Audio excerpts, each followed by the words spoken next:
Geiger, and I'm going to play Vanna. Please stand up here. All right.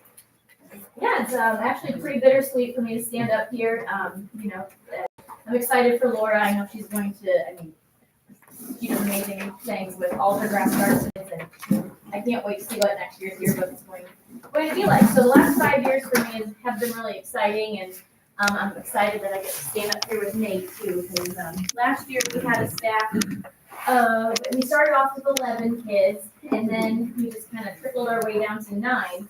And so I think that's probably one of the smallest staffs we've ever had. And how many did you say you have this year in class? 23. So yeah, I can't wait. I can't wait to see what this next yearbook's going to be like. We have one for the ages, and do you want me to start? Yeah. Okay. And we really just were thinking about Mattoon High School and how it's changed. You know, especially with thinking about like all the excitement happening at Lift Center, but like thinking about, well, where did we start? So when you open up the page, you'll see what Mattoon High School looked like in its origin. So we've got the picture from 1890 when it wasn't even standing where it is now, all the way to today. So just kind of seeing what has Mattoon High School been over the decades, and we really took I guess through a lens of music. And so we've got the folios, which is what Nate is going to talk about. So for the folios, we drew them out by hand. They were taken to the graphic marker that like scanned into the computer. Yep. And so in the first decade, we've got a drawing of a record, and then moving on to the next decade, we have a cassette tape. And then we moved on to the iPod, which, have you ever used any of those things? We might have had to Google some pictures of what those ancient things look like. But drawing the AirPods, that one was pretty easy for the kids. So that was really exciting to be able to have the students actually draw artwork that could be in the yearbook.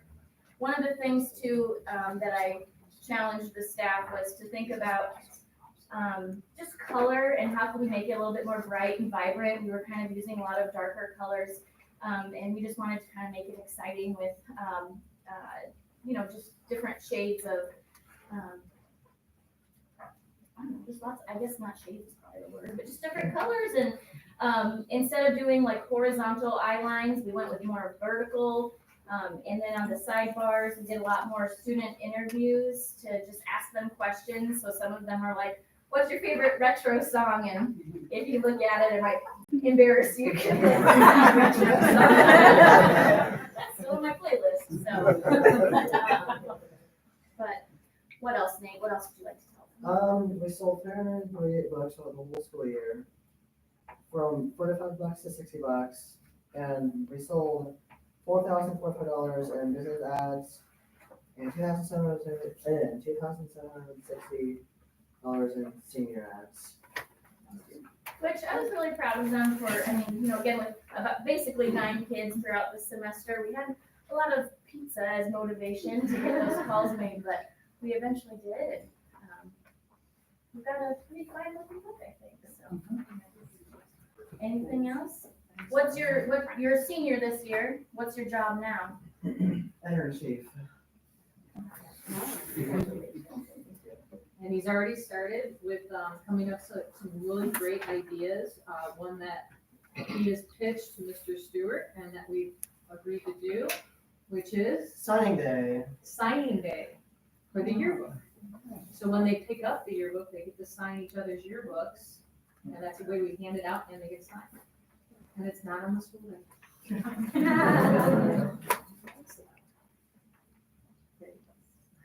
Thank you so much, and I'll be excited to see what you guys come up with next year. It'll be exciting. So, Great job. thank you. Thank you. Thank you.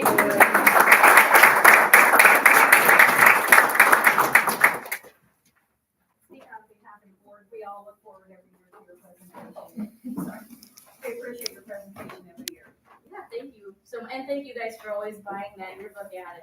really helps them out and helps them gain that confidence when they have to make that call over here. Because, you know, they're doing pretty big kid jobs by asking, you know, people they don't know for money, so. Thank you. Item 2.2 under non-agenda, 2.2A, I have one request from Heidi Larson to discuss ONA.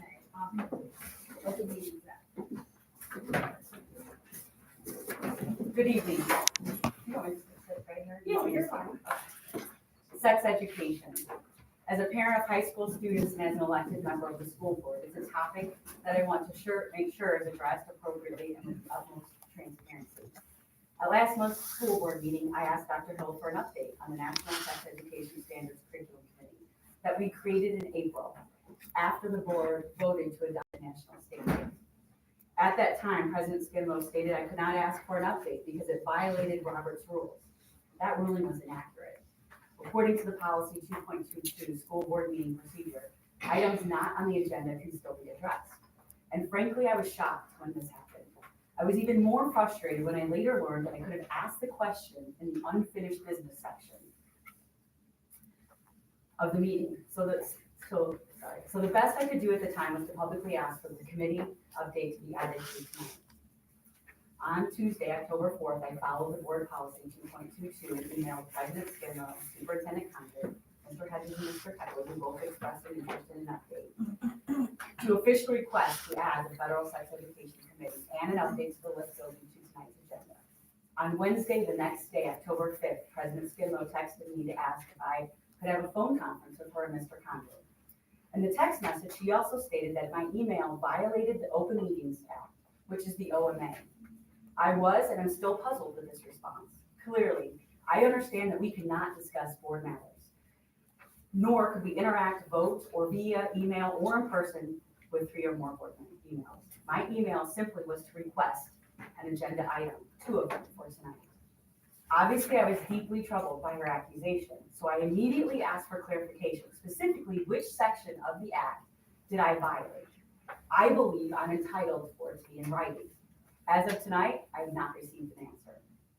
With any healthy board, there is going to be differing opinions. My job is to represent the parents and the students of this district. My goal is simply to gather information that I can make informed votes and so that our community has the opportunity to engage in this process. I would never openly violate the OMA. I feel like my integrity was called into question, and I'm extremely disappointed by the lack of communication about this process. So tonight, I'm asking for a legal opinion on record of the alleged OMA violation in question from our district attorney, Mr. Brandon Wright. I am entitled to clarification in writing, stating what the violation is, if any. I'm requesting that Mr. Wright offer an opinion with sources and an authority so that we can all understand how to avoid this similar situation in our future. In conclusion, 1, I request for transparency on the National Sex Education Curriculum Standards Committee for our parents and our students. Number 2, my character and integrity were called unduly into question last Wednesday. Number 3, I request the school district lawyer to rule on the alleged OMA violation. And 4, I will not be silenced or bullied. Thank you. Okay, thank you. I'd just like to address that, number one, Heidi, we have talked multiple times in emails during the past week.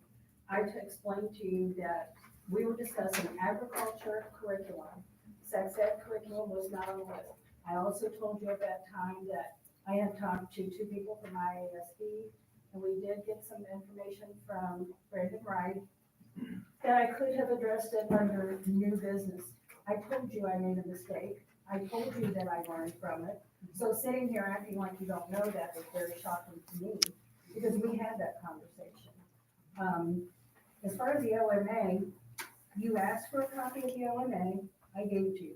I am not a lawyer, and I refuse to translate legal terms to you because I don't understand all of that. I do understand that you did violate the Open Meetings Act by sending an email to 3 board members plus their superintendent. That constitutes a quorum. Was it school business? Yes. When you're asking for an item to be placed on the agenda, that is school business. So that was the violation. And as far as being bullied, Heidi, you've done nothing but bully me the past few weeks, very shockingly. very upsetting. So you in turn were the bully. And I just want to say, we will get Brandon right. He already gave one opinion, but since you want it in writing, we will have him do that. I've sent it to you. I said, read this. I will not translate. I will not put in writing a lawyer's information. You sent me an email with Brandon Wright's opinion. No, I did not send you an email. I told you that Brandon Wright said that it was a violation. I never sent you an email saying that his opinion was that. I told you that, I didn't give you a written opinion from Brandon. I told you that in discussion with him, that he stated, and there are several board members here that have agreed that it is a very strong violation of the Open Meetings Act. Had you gone to any workshops or in-service, anything, you would learn what a board member's responsibility is. You would learn about Open Meetings Act. You would understand all of that. So like I said, I didn't threaten you or harass you. I can't remember all the terms you used on the phone that day, but it was a learning thing. I was taking the high road, trying to use it. In fact, my words to you were, this is a learning experience to know what the violations are and what the Open Meetings Act is, but you refused to listen to me whatsoever. Okay, so let's revisit the phone call of Wednesday. Wednesday, you told me you talked to Dale Ryder, who wrote the Open Meetings Act. You told me you called Springfield. And then when I asked you, you sent me the act in a text message. And I said, if I'm being accused, I would like to know specifically. This isn't a violation that is important. You could have a misdemeanor. This is nothing silly to accuse somebody of. I am in multiple boards across the state. I understand what the Open Meetings Act is. Then you And should have so- known. So when I said to you, when you consulted with multiple people, simply state what I did to violate the Open Meetings Act and give it to me in writing. Then you asked when I said, I don't think it's a violation to request agenda items. And you said, how do you know that? I said, I consulted my lawyer. And that's- you said, then I should be on the phone. And I said, as the accused, I would like in writing from the president of the school board who made the accusation to follow up with an email with information on what I did incorrect. Texting me the entire act is not following up. It is not what I expect, nor do I should be entitled to. I sent you an email with the Open Meetings Act also, when you asked for that. I sent you a copy of the Open Meetings Act through an email. That's what you. But not the specific No, violation, because correct? I am not going to be the lawyer for you. You said you have a lawyer, then ask him. But we will get Brandon Wright's opinion, and see what he has to say, that it definitely was a violation. It says in there that you are not to have more than a quorum of board members together to discuss school business. And that says through email, phone, what it It was not a discussion. It was a request. It's the antecedent to a board meeting to ask for agenda items to be placed. There was no interaction, there was no discussion, and there was absolutely no voting. So if there is a violation that you're accusing me of, I have the right to have in an email stated what it is that I specifically did wrong. That's what I'm asking from you. We will Yeah, get I'm not that. asking you to be a lawyer. You contacted 3 different people who all gave you legal advice. They're not lawyers. They did not give me legal advice. Can I help you? Yes. Hi, can I help Oh, with sure. specifics? Okay. In order for there to be a violation of the Open Meetings Act, we need 3 things. There needs to be a meeting. There needs to be discussion of the public's business at that meeting, and there could not have been any notice of the meeting. Section 102 of the Open Meetings Act states that a meeting includes any gathering, whether in person or by video or audio conference, telephone call, electronic means such as, without limitation, electronic email. So the plain wording of the statute makes it clear that any email that discusses public business is a meeting. So it qualifies as a meeting. Discussion of an agenda item is, I don't think it takes a lawyer to conclude that a discussion of, or even raising a question or asking that agenda items be put on the agenda, or certain items be put on the agenda, is the public's business. It clearly is. The third is that there was no notice given, and obviously there wasn't any public notice given of your email. I mean, we talked about this, I think you're gonna get the same conclusion from lawyers who are more of an expert in the Open Meetings Act than I am, but it meets the elements. I mean, Okay. no one's rushing to the state's attorney's office here, but I mean, it meets the elements. So what I asked was that, I asked in the meeting with Tim and Michelle, I said, let's get Brandon Wright's opinion. And you said, it's not worth a billable hour to Brandon to call him. And I said, well, I would like to know. I think any person who's being accused of violating something would like to know.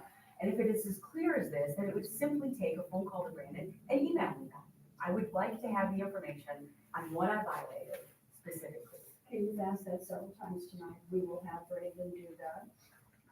I'm not sure what his schedule is. Tomorrow could be another day. I can't say what his schedule is. So that will be addressed. But I think you heard from Dale that we tried to explain, and it's not gonna be good enough for you, so we will get Brandon's opinion and make sure you have that. Can I clarify Is this a something? healthy school board that I'm on? Can I clarify something? We did not vote to adopt the federal policies. What we did was we postponed it and we created the committee. And I just want to be very clear about that. We did not take any action to adopt anything new as it relates to sex education. We postponed it to have a committee to develop what we want the curriculum to be. I just want to be very clear about what this board did and did not do. This is twice that it's been said that we voted to adopt it and we did not. I think it's just been confusing for people who attend regular meetings that there's no update, because people are very interested. I just want to clarify what we did and did not do. We did not adopt to do anything. We created a committee for those purposes. So there's been no change to the education. I'm sorry, sir, what did you say? I couldn't hear you. I just says, I'm curious of the health of the school board and Having a healthy debate here and Well, out and open in front of everybody, it seems to me that's the way perhaps, bodies I like mean, this are supposed to perhaps, work. it just, I don't know what goes on behind closed doors, it just seemed like, I don't know, to me, I just pick up underlying, animosity. And I don't know, I'm not taking sides on either way, I'm just saying there's an underlying animosity, it seems to me, as a citizen, a voter. And there has And been I could some- be completely wrong, but I've seen a lot of, this has been a hell of a year, so. Right. And sir, we have tried to work as a team, and in 30 years, I've never had this much animosity. So you admit that this is an unhealthy It- school it- board then? No, it's not an unhealthy school board. We have one member who does not want to agree with what the rules of the FAFSA. So it's not an unhealthy school board. We have one member. So the fact that I asked for information on an accusation made via text, which I think is completely unprofessional, but I didn't even go there, okay? Second of all, because I asked for transparency, the two items I asked on the agenda, the wording is not on this. That is not the wording. I understand we talked to him about how it's been submitted. So I find that there are times that I'm not getting the information I need. And so, yes, I'm going to continue to ask questions, I'm gonna continue to email, I'm gonna continue to find out the information that I need as a board member. And I'm sorry that that feels like I'm resistant and not a team player. I'm simply asking questions that constituents have, that I have, and I agree, I think this whole sex education system standard is confusing, the entire process is. It's been 4 months, and as a board member, I was asked, who's on the committee? Do you know how ignorant that makes me feel? I said, I have no idea who's on the committee that we set 4 months ago. I don't know what board members on there, I don't know who in the community's on there. We said it would be parents, a board member, and teachers, but I don't have that information. So I am sorry that I ask a lot of questions as a new board member, but I want to know that information, which is why I put the list on. People ask me questions after the Rotary presentation, and I couldn't answer some of the questions. So what do? I ask to put it on the agenda so I can get questions answered. And how do I do that? I do that in a public forum so that people who are watching, people who are here, get informed. That is the best way that we can be transparent and share information, which was my number one reason for wanting to be here. Better communication, more transparency. But that is perceived as that I'm being difficult or I'm not a team player. I think it's the way you go about it, Heidi. It's the, Two things. One, in July, there was an update to the Lake Central, which Dr. Hill shared with us what the enrollment was for each program, each floor. And we did ask questions, and you clarified which schools and which programs have enrollment at that time. In fact, I remember you saying that several students had to withdraw because they couldn't pay for it. So we did have an update. And as it relates to a process, it is transparent, and it's transparent because there's a particular way that we do things. I get it that people will ask us in the community questions about what is happening in this district, but we must remember that this board is not the voice or the face of this district. We are here to support this administration and this superintendent. So if I don't have an answer to the question. Absolutely not. If I have a question that is presented to me and I don't have the answer, then my job is to make sure that I connect any community member with this administration who will give me the answer or give them the answer. If I have a question that needs to be presented in this board meeting to this community that is going to be of the interest of everyone, I present it to them if I don't have it. We do not get to strong arm this administration or a community member. We're not the voice. Who do you represent again? We represent the people, but we are here to support the administration. We are not. That's not in the job That is what I description, that said. is not your job description. as a That board is member. what I said. Our That's job not- description is to hire the This- superintendent and make sure policies are being set. Yes, ma'am. I would just like to add that that is not your job. Your job is to represent the people, and you're supposed to listen to the people. You are there to help I the didn't say administration. we I'm not didn't done, it's my turn. I didn't say we didn't listen. You just said your job was to support the administration.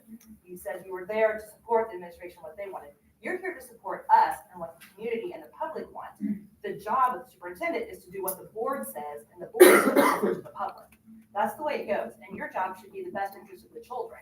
So it's That's children always first, my children first, then school board, the superintendent and administration do what you guys tell him to do, which is based on public. That's how it goes, not the other way I around. understand think you my got it job. Thank backwards. But we're not sure that you do. That's not You what you didn't said. say that. That's all we're You going said it on, your own backwards. words, that's all. Okay, as many times, we've wasted enough time on this, but I do want to say, people don't understand what the role of a school board member is. Explain We it. hire the superintendent and we make sure policies are being followed.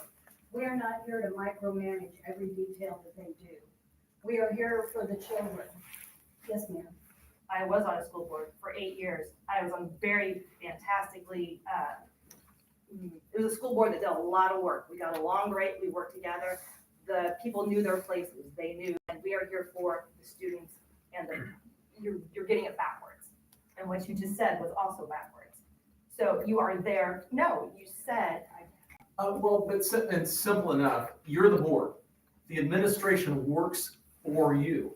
Yeah. Simple. That's it. It's not that you're there to support them or do what they ask. The administration works specifically for the board. That's why you're elected. You set policy, yes, they enforce the policy. that's perfect. Right. And we vote you in to do that. And we set the policy and their job, like you said, is to enforce. That's not That's not what what was was said a minute ago. communicated, not at all. That's what I just said. Well, then get your story straight. And I'm not gonna debate that. I'm done. Okay, if we could move on, and Mrs. Larson, are you through with your comments? Yes, I will give you Kelly a copy of my statement so that it can be in the minutes, please. And we will make sure that we get something from Brandon. I don't know when, It's fine. because we don't have a schedule. Are there any other non-agenda visitors who wish to speak? Moving on to consent agenda for board action, item 3.1, approval of minutes. 3.1A, regular board meeting, September 13th, 2022. 3.1B, executive board meeting, September 13th, 2022. 3.2, financial payment of bills. 3.2A, presentation of bills for approval. 3.2B, monthly financial reports by fund. 3.2C, year-to-date budget report. 3.3, monthly enrollment report. 3.4, approval of the Mattoon High School JROTC 2022-23 overnight competition. And I would like to pull 3.5 off to be voted on, or it's an appointment, but I would like to have that pulled off until after we finish this. 3.6, action of NHS Ag Curriculum Selection Development Policy, presented September 13th, 2022. 3.7, approval of Freedom of Information report. May I have a motion and a second to approve that, please? Motion. By Ashley, second? Yes. By Gary, or who said that? Yes. Gary. Are there any questions? Kelly, will you please call roll? Heffley, Yes. Larson? Yes. Overton? Yes. Ryder? Yes. Weaver? Yes. Hedges? Yes. Scanlon? Yes. Thank you. Item 3.5, the appointment of Dale Ryder as board delegate. After having talked to Tim about that, there was just some discussion, and Erica has spoke up, and I guess I missed that she would like to be the delegate for this coming year. That's okay. So at this time, I'm appointing Erica as the board delegate. Thank you. Item 4, reports and recommendations of the business manager, Mr. Sherman. Time out for just a second. We're gonna need a motion in a second and then a roll call vote. On the appointment? Yes, because it was removed from. Oh, the okay. agenda. I'm sorry. Now it needs to be voted on. They have a motion and a second. Motion by Dale, second by Gary. Are there any questions? Seeing none, need a roll call vote, please. Larson? Yes. Overton? Yes. Ryder? Yes. Yes. Hedges? Heffley? Yes. Yes, thank you. Mr. Sherman. Okay, got several things to talk about this evening. First one is board action to renew our agreement with Blue Cross Blue Shield of Illinois as the school district's health insurance provider for this upcoming 2023 calendar year. We've met with Seth Reedy, he's our First Mid Insurance Group representative, as well as with the associations of MESPA and MEA to discuss the health insurance for all of our school district employees. This is everything from the teachers to the bus drivers to administrators, all the way up and down the line. We're gonna see an increase of 7.7% in cost that Blue Cross Blue Shield of Illinois has for our coverage of health insurance. That is anywhere, that's kind of roughly around our average of the last 3 years, has been about 7.2 to 7.5. In talking with other school districts throughout the state, this really, even though it's an increase of 7.7%, there's some districts that are 15, 20, 25. So we're not changing any of the coverage, any of the benefits, anything like that. It's just the increase is going up. This is in our budget for FY23, and then for FY24, we'll plan accordingly for that because it starts January 1st of 23, goes all the way through for the calendar of 23. So for our budget purposes, it's covering 2 fiscal years, FY23 and FY24. So the recommendation is to approve the renewal as presented. I need a motion and a second to approve the renewal agreement. Yes. By Gary Kathleen, second. By John Hedges. Are there any questions? Will you please call roll? Overton? Yes. Ryder? Yes. Weaver? Yes. Hedges? Yes. Heffley? Yes. Larson? Yes. Scanlon? Yes. Okay, the next item, 4.2, board action to solicit bids for the current school year building trades house. That'll be located on lot 304 in the Meadows subdivision. Obviously, building trades is a very successful program that the high school has.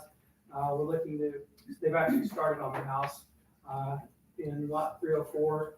The street address for it is 1113 Meadowbrook Court. We are setting a minimum bid amount of $250,000. That's the minimum.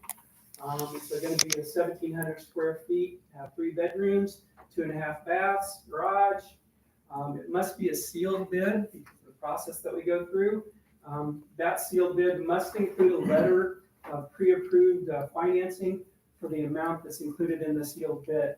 And bids without that pre-approval of financing will not be considered. It's in the west side. This is Meadowbrook Court. This is kind of southwest of the high school. Cul-de-sac back here, you can see where the lot's going to be. We've had some other houses and other lots out in that general vicinity. That's what we're looking to do. Callie was able to get some pictures of some previous homes that were built by building trades. And again, this is an excellent program just to kind of showcase the quality of the work that the students do. You can see some outside pictures, inside pictures, kitchen area, dining, shower. It's a different house, obviously. That's another house, so they do one house a year for the program. And that's some of the students that were involved in that particular house. So again, sealed bids are due to me here at this office by 10 o'clock, Wednesday, November 9th. Has to be a sealed bid, and at that time, I'll open them up and read any and all bids that we might have for consideration. We're hoping that the successful bid will be presented at the next school board meeting that we have, which is November 15th. And the recommendation would be to submit, to solicit the sealed bids for the 22-23 building trades house located on lot 304 in the Meadows subdivision, due by 10 o'clock, Wednesday, November 9th, with a minimum bid amount of $250,000. Okay, I need a motion and a second. Building Trades House bid. John Hedges made the motion, second by Ashley Overton. Any discussion? Yes, please. Tom, has the sealed bid process always been the process we've used for the building trades houses? Yes. How many sealed bids typically do you receive? We've had as few as none, to one, to the most I've ever had is 4. We actually had a situation one year that I put a minimum bid of $250,000. 2 people bid on it, and they bid the exact same amount. And we had to reject those, and we go through the whole process all over again. So I always tell people, give me an odd number, make it 39 cents. I don't care, just make it something unique. But it's always been a sealed bid process. We've had anywhere from, like I said, 0 to 4 or 5. There has been, and I know you're aware of it, there's been a lot of discussion over the last couple of years in this community about a lack of housing within certain price ranges, including price ranges that I would say would be homes that new teachers or employees of the district or people coming to work, in Mattoon, might buy. And have we ever considered using MLS or listing it with an agent? I mean, four bids is kind of low, for a new house. The reason we don't go with an agent, 1, we'd have to have a selection process, and 2, they would take whatever their percentage is off the top of it. So that's why we have not. There's been years that there may have been 1 or 2 years when we went out for bid and didn't get a bid, and then we went to an agent to do exactly what you're doing. That's been very few and far between. I can only think of one time in the 20-some years I've been doing this that we ever did that, because we always eventually got a bid. We could do that, we just haven't done that in the past. Yeah, my concern is 4 is still a pretty small number for a new house like this. And what's the, and I'm sorry, I don't mean to. That's okay, go ahead. What's critical about the timing, November 9th, and us approving it? Because, they're just that's right behind it's just the west of my house. Yes, it's right. They just got the frame up, so Yeah. they've got a little ways to The go. reason why we try to get this done as soon as possible is so then whoever the potential buyer is that actually gets awarded the bid, they can step in and kind of work hand in hand with Troy. Yeah. And I want these kind of floor finishes, and I want this color of a wall, and I want these kind of lights, and I want can lights, or all the different things that go along with that. So we try to put the buyer and the construction crew all together at the same time so they can have somewhat of an input on what their house is going to be. And because of that, I'm going to support the motion for this year because of that, because I think that the winning bidder deserves a chance to go in, just like anyone else would who was building their own house and pick up the flooring and do all that. But I would encourage us to look to broaden the notice of this project. I think we get a lot more bidders in the end for a community that needs housing. And we have done that years ago. It's been probably 10, 15 years ago. We built the house and then we sold the house. One year we got stuck with trying to sell 2 houses in the same year.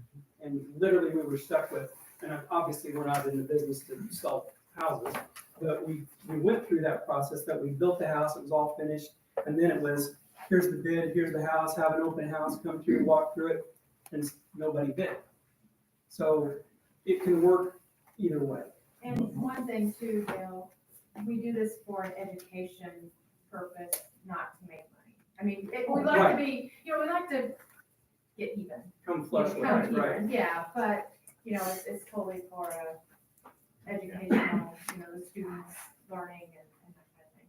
Great training program. Tom, how does the public, find out about? I will put an ad in the newspaper tomorrow, assuming if it's approved tonight. I'll put an ad in the newspaper. It'll run for 5 days. Callie will do her magic on the Facebook and the websites and all the kind of social media things that we have. Word of mouth is a lot of it too, so we talk it up quite a bit. But those are the main ways that we get the word out. And Tom, what are the thoughts of, like, under the climate, right? Mhm. Recession and points and interest rates are climbing and money's getting tighter. What happens if you don't get it in? Well, that's a discussion we'll have to have is, do we need to lower the minimum bid? That's probably would be the first thing that you would think of to do is instead of 250, maybe it's, 235. I'm throwing out a number, I don't know. But that might be a possibility that we do that. And we've had to do that before. That's kind of a past practice that we've done. Seeing no further questions, Kelly, will you call roll? Yes, Ryder, Yes. Weaver. Yes. Hedges, Yes. Kathleen. Yes. Larson. Yes. Overton. Yes. Kinlaw. Yes. Okay, 4.3, this one is no action, but it's one of everybody's favorite topics is taxes. Presentation of the certificate of tax levy for the 22 levy that'll be voted on at the November 15th meeting. By law, tentative property tax levies have to be on display at a separate meeting. We can't just, here's the levy, vote on the levy. We don't do that, and we cannot do that. So we're presenting the tentative levy this evening. Hope on approving and voting on it at the regular November 15th school board meeting. We levy in dollars, not tax rates. Now, everybody's concerned about the tax rate, and rightfully so, but the school district doesn't have anything to do with tax rates. And again, like I said before, no action will be taken this evening on this item. But the levy, kind of go through levy 101 here. What's a tax levy?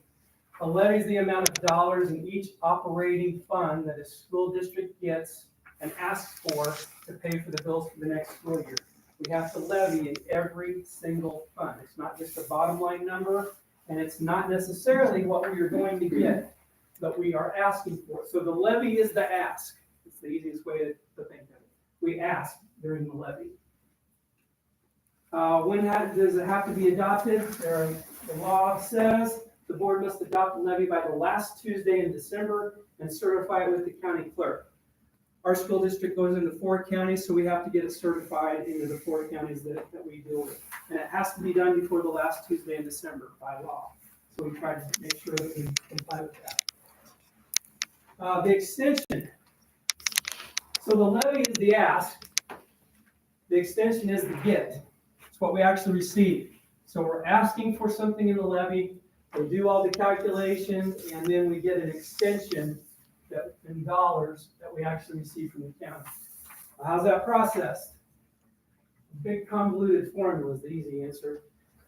The school district certifies a tax levy to the county clerk. That's our first job. We send to the county clerk. We're asking for these funds in the ed fund, O&M, transportation, on down the line, you'll see here in a little bit. But we were asking for that. They then take it at the county level and assign it. The clerk assigns the appropriate tax rates in each of the funds based on a series of calculations that they do. The county clerk processes the tax bill, and then the dollars are extended to the school district. Once the taxes are collected or the bills are sent out by the treasurer's office, we as taxpayers send in the taxes to the county. The county then extends us the money that they've collected, gives us the money that they've collected for the property taxes. PTEL. Purpose is to limit the growth of property taxes commonly known as tax caps. It's not a tax cap. That's the misadventure in all of this. PTEL was passed as called the tax cap law. It's not. It's a property tax extension limitation law, which means we're gonna cap what the school district can get. That's the cap. So it shouldn't be known as tax caps, it should be called extension caps, because we're not gonna get more than what they allow us to. PTEL in a nutshell limits the growth of the extension, that's what we get, that's what we receive, to an annual rate of 5% or CPI, whichever is less. And it became law in Coles County in 2004 due to a set of votes that had taken place in our county and the counties that surround us that our school district kind of bleeds over into. So once that happened in 2003, it became law for the Mattoon School District in 2004. So when that came into play, we could never get more than 5% or CPI, whichever's less, plus any new growth. And new growth might be a new house that's built or a new business that comes on the tax rolls, those kinds of things. This is the CPI over the last 12 years. This is the first time, and I've been in 20 years, we have never, ever had CPI this high. Inflation, right? Consumer Price Index. There's been times that it's almost at zero. Okay, so you're feeling it, everybody around us is feeling it, everybody in the state's feeling it, and the nation's feeling it, and the school district's feeling it too. Prices that that we have to buy for goods and services for the school district are going up. This is how the CPI has worked in the last several years. I didn't go all the way back to 2003, but you can get the general drift. It sort of runs in cycles, but it's never been this high, but it can get drastically low as it didn't set off. It's always a year behind. So it's set from these numbers, or this number is based on what it was in December of 2021. And it's from December of 2020 to December in 2021 was that number. It's not an average. It's not the average of the 12 months. It's like taking a snapshot and boom, this is what it was. That's it. It covers the levy that we're getting ready to do in 2022 that will cover the expenses in 2023, 2024, with a small exception that sometimes we've received a little bit of money, sometimes as little as zero. One year we got as much as $7 million in the June right before this.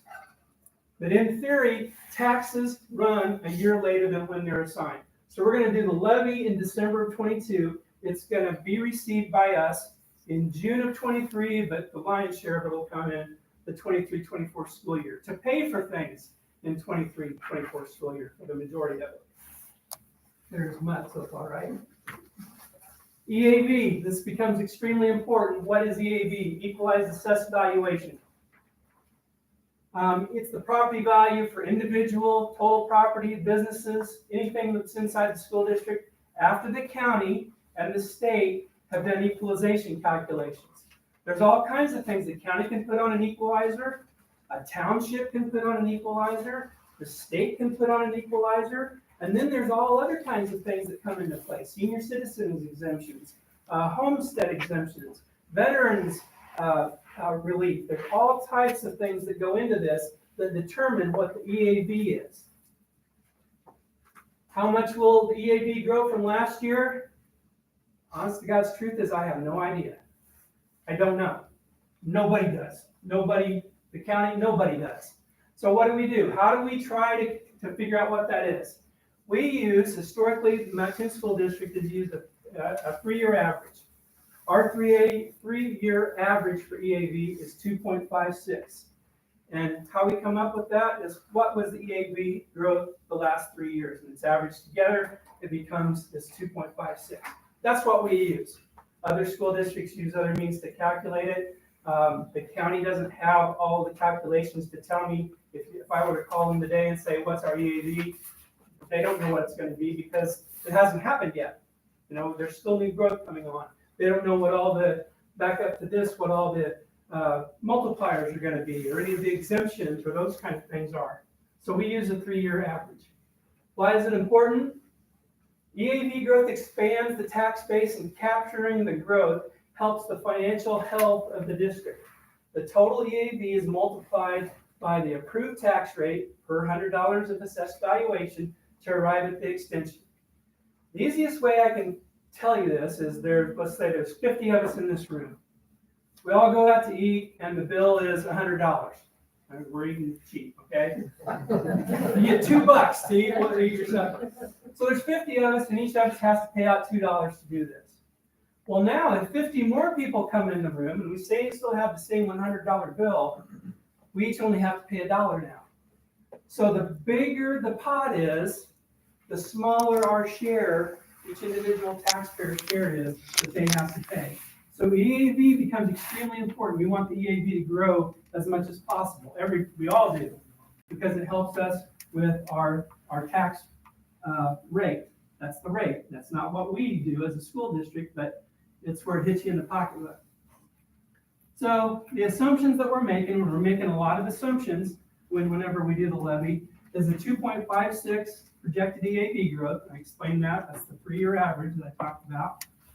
The 4.99 comes into play. That's the actual CPI growth. That's the only known, by the way, in this whole formula that we do. This is the only thing that's a solid, that's for sure. This is the EAV picture over the last 20 years. This is a good graph. If it was going down, and in some places it goes down.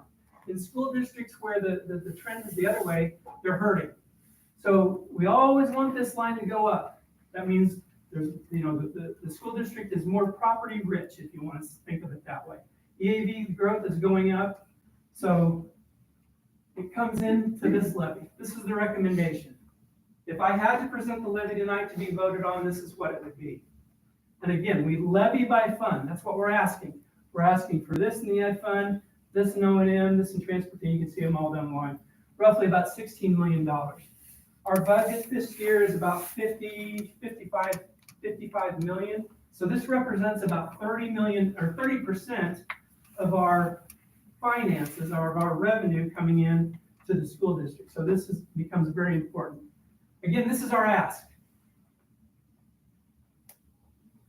So again, the projected EAV growth, that's actual CPI growth.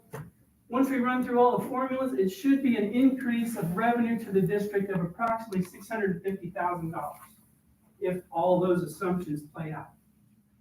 This is the first year that we might get what we asked for. We should get what we asked for. Because again, the CPI, the PTEL law was you can't get CPI or 5%, whichever is less. This is the first year ever since the law was in place that number is exactly the same. CPI and 5%, whichever is less, it's the same thing. Why are we only going to ask for 4.99? Because if we have to do anything over than that, it's a truth in taxation hearing. And we do not want to have one of those. It's an ad that goes in the newspaper, and it would scare the bejesus out of everybody in this room. It's this long, convoluted thing. And we're not going to get it anyway. I mean, I could tell you and say, well, CPI is 4.99. I know we're going to have new growth because Joe Blow just built a house next to me. He's going to be on the tax rolls. So we're going to get more than 4.99. No, we won't. We're only going to get 4.99 and any new growth. But we're not going to ask for the new growth because that's not part of PTEL. That's not part of the CPI.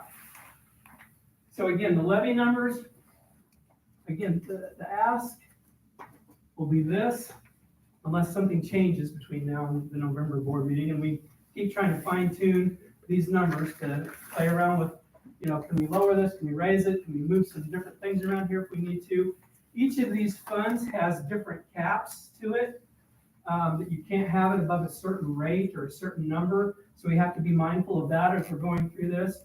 But the other thing I'll mention on here, you'll notice that a very important fund is missing. If the board members were to look in their packet, we have a debt service fund, or bonds, the big bad 4-letter word, bonds. Bonds is not up here.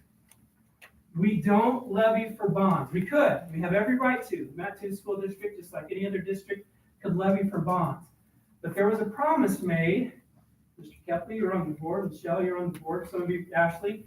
There was a promise made several years ago that we would never levy for the bonds. And it was part of the sales tax piece. So this year it's about $800,000 worth. That $800,000, we're coming up with other funds, district funds, to pay for those bonds. We're not passing the bonds on to the taxpayers. We could. So the one thing that I haven't talked about in this presentation that I will in November is we're gonna need to abate 3 bonds. Abate means don't collect. We're gonna tell the county clerk, do not collect for these dollars, even though we have every right to. But we're not gonna do that. So there will be an abatement resolution, there'll be on the levy certificate, that's the first thing we'll vote on. Then assuming that passes, there'll be 3 separate resolutions to abate 3 bonds that we still have. 2 of those bonds will fall off after this year, and Ryan won't have to worry about them in the next years after this. There is another one that we will need to do. There is another bond that we couldn't, or debt certificate piece, take that, strike that. The debt certificate piece, we can't levy for anyway. So the debt certificates that we passed in order to do the lift project across the street, we did debt certificates for about $13 million. You cannot pass those on as bonds. We have to use some other revenue source to pay for that financial increment that we're doing. And we've been using sales tax dollars for that, just like we pledged to everybody when the sales tax piece passed that we would. So this is the levy recommendation as it stands right now. It's fairly solid, but it might change before November 15th. Those are the assumptions and the 4.99 that we actually know. That's the anticipated revenue. And the board action will be November 15th.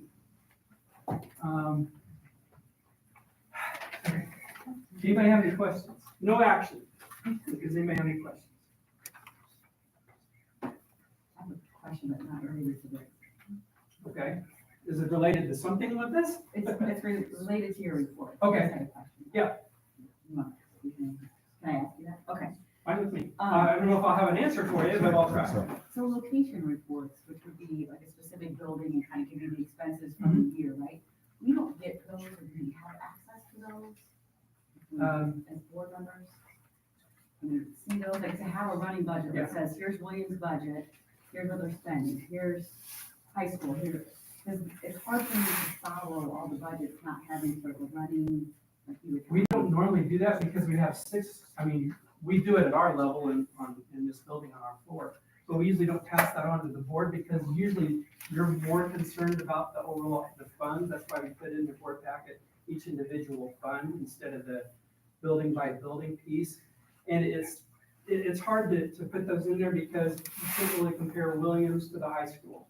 Sure. Or different buildings. So we take your total budget and basically say, here's your total budget and here's how it's being spent. And that's a question I have, and I'm struggling tracking that. Is there a way you can communicate? It might be able to be done, but it's a lot more complicated than that. That's maybe too simple of an answer, but there's more to it than that because of the purchase services that we do and the salaries and all the other kinds of things that we do. We don't have it necessarily on a reportable basis. It would take some work to do to get to where you're talking about.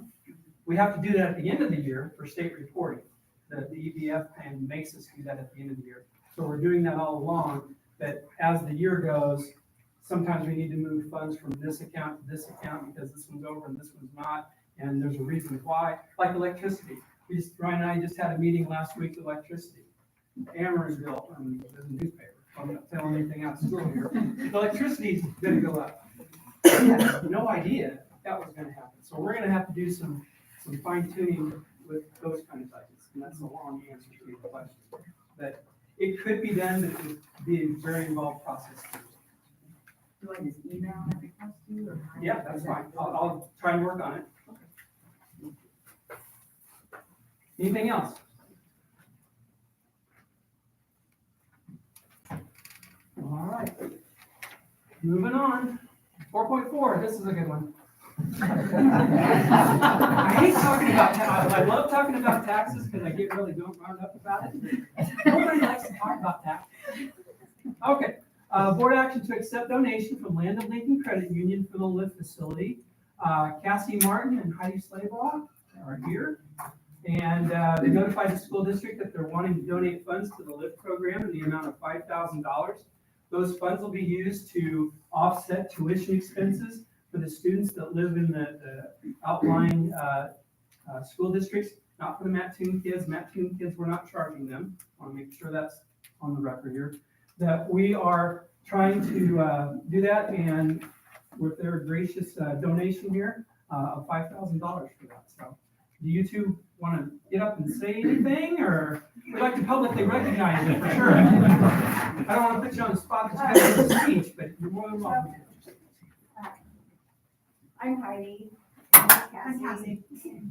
So with Land of Lincoln, our mission is to help educate our community in the different areas of financial literacy. It's just trying to have everybody a little bit more, sorry, I didn't plan on this. Just make sure everybody is educated in the financial part, and that means from, kids to adults. So that's what we're here for, and that's what we want to do.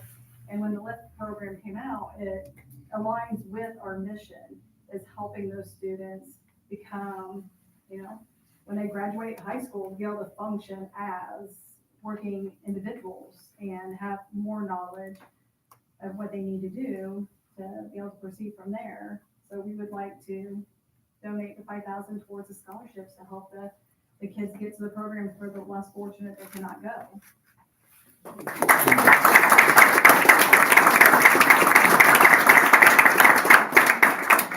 gonna have McLean Schaefer come up and get the donation.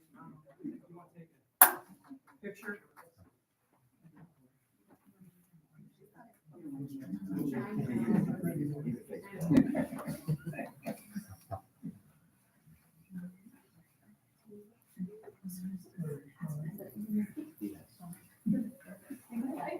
Thank you.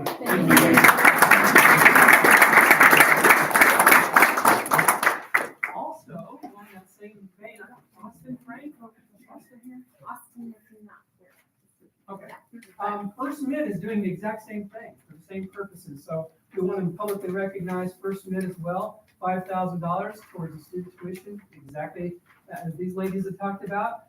So we are deeply, deeply grateful to those two entities for donating $5,000 each. And the recommendation would be to graciously accept those two donations, and great things going on over there. Thank you.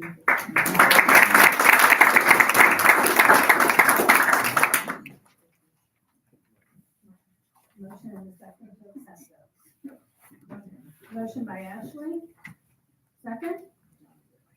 John, did you do it? You're so quiet. Are there any questions? So, for a student to attend this semester, is it around did we say around $1,000? It is $1,000. Yes, okay. With potential possibility of increasing as we see how much it actually costs us to. Yep, in the intergovernmental agreements, there are some timelines that are set where we'll notify the districts that are signed on, and we'll tell them what the aggregate cost will be for the academic year. But McLean's got registration underway for spring. Nice. Yeah, as of last week. We're gonna talk about that, right? Yes. Okay. And some of the districts will offset that $1,000, right? So Yes. there are some that are fortunate, however, the district has decided, and so it could be $1,000 for a student, or it could be a couple $100 for a student, and that $1,000 may go to cover five. Yep, their local boards did kind of what you guys did and decided what they wanted to go through to do with it. Kelly, will you call roll, please?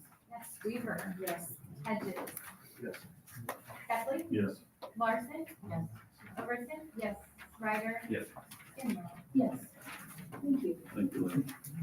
Item 6, reports and recommendations to the assistant superintendent for student, oh, no, I missed that one. Item 5, reports and recommendations to the assistant superintendent for human resources, Dr. Stokes. Thank you. Board Head Report of the Academic Personnel Report. We certified resignations, conducted interviews. As you put in her letter of intent to hire at the end of December 1st, 2027. She will have served the district for 33 years. Mostly driver's ed behind the wheel, so I think we need to for 15. I don't do that job. But you've done wonderful. We appreciate your service. Congratulations.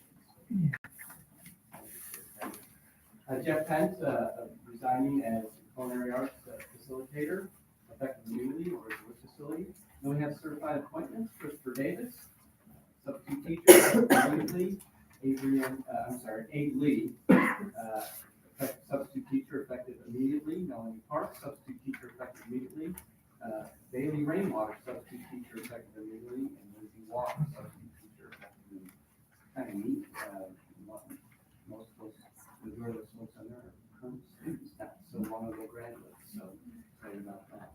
Classified resignation, Jerry Persino, Williams Elementary School paraprofessional, effective October 20th, 2022. And then classified resignation continue, Hillary Smith resigns Franklin Preschool paraprofessional, effective September 20th, 2022. Then we move into classified appointments. Tina Darling, bus aide, effective immediately. Samantha Drake, Franklin Elementary School paraprofessional, effective immediately. Eric Finley, Little Elementary School building security supervisor, effective immediately. Mike Martin, Franklin Preschool building security supervisor, effective immediately. Diana Morgan, bus aide, effective immediately. Carl Oakley, Williams Elementary School security supervisor, effective immediately. Tina Rollins, bus aide, effective immediately. Chad Reed, building security supervisor for LIT, effective August 21, 2023. Moving forward, classified appointments, Taylor West, bus aide, effective immediately. Lisa Enbrock, substitute nurse, effective immediately. Leanna Hildenberg, substitute paraprofessional, effective immediately. Renee Lee again, substitute parapro, effective immediately. Lisa Pullman, substitute custodian. And Sierra Stodden, substitute supervisor. The rest of these people here, Gary Bishop all the way through. John Westra are part of Mr. Arnold's watchdog volunteer group over at Real Elementary School, some volunteers, so we're asking that they use these as part of their watchdog program that they have. Extracurricular resignations, as of October 5th, 2025. And then extracurricular assignments, Matt Carpenter, Matthew High School assistant with track coach community, and Jessica Dawson with Lighthouse coordinator. And then lastly, a short addendum. Loretta Klein, paraprofessional, effective immediately. Tina Thompson, substitute bus aide, effective immediately. Diana Stone, volunteer, and Jack volunteer, effective immediately. Yes. I'm so excited to see all these building security folks on here. It's great, because I know it's what the community asked for, and I'm so thankful that we were able to do that. I do have a question. Do we have to do a motion in a second? Yes, I need a motion in a second to approve the personnel report, please. Motion by Ashley, second by Gail. Are there any questions? My question, thank you. Will we have like substitute? Yes, we're working on that right now, and we will. For example, Mr. Reed, Chief Reed, won't work here until August, his retirement in May. And then basically, we have some folks that are retired law enforcement that we have retired subs this year because they IMRF retirees that can't work full time in the IMRF position. So that'll work out actually pretty good for us. And then be able to be on sub just for me. Good question. For those that don't know, the security supervisor jobs are retired law enforcement officers. So there will be some sort of law enforcement officer in every school. You're doing well. Do you have any update on, so Jeffrey Penn? Are they Who was at the lift building, so who is gonna take over the building? We're currently, we posted that externally and externally. We have some candidates. We'd like to have start interviewing here by the end of the week.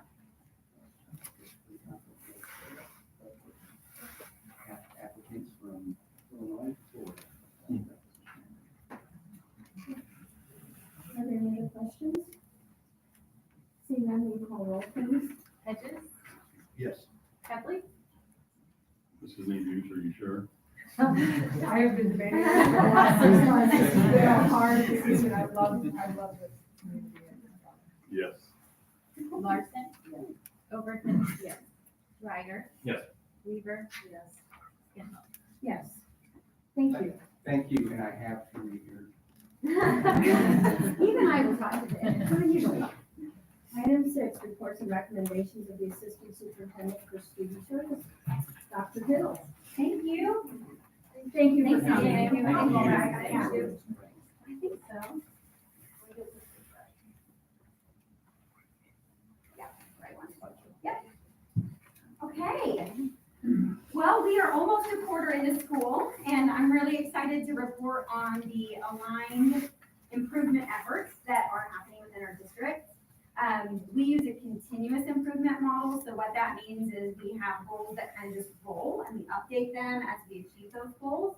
So tonight, I'm gonna be presenting about what those goals look like for this year. I'm gonna start by just reminding the board that we use the framework for continuous improvement called 4 Disciplines of Execution. And in the board copy, this is linked to a book. Actually, the book is 4 Disciplines of Execution for Educators. And the work that we're doing here in Mattoon has drawn the attention of the authors of this book. So Lynn Kaczynski and Sean Covey wrote the book together. It's a spin-off from 4 Disciplines of Execution, which is a bestseller. I mean, it's 500,000 copies have been sold. It's a really well-known book and a framework for setting goals and achieving goals in your life in corporate America.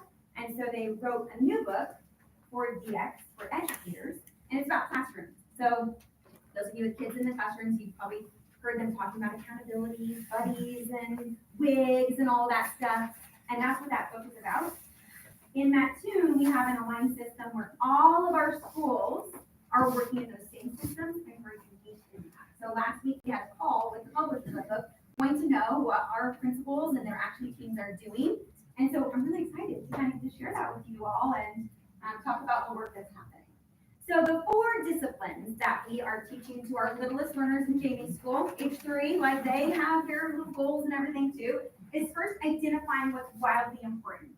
Sometimes we talk about something called the whirlwind, where we get caught up in the day-to-day just busyness of life and we lose sight of what those most important things are. Sometimes that's our families at home who get the very last of the day.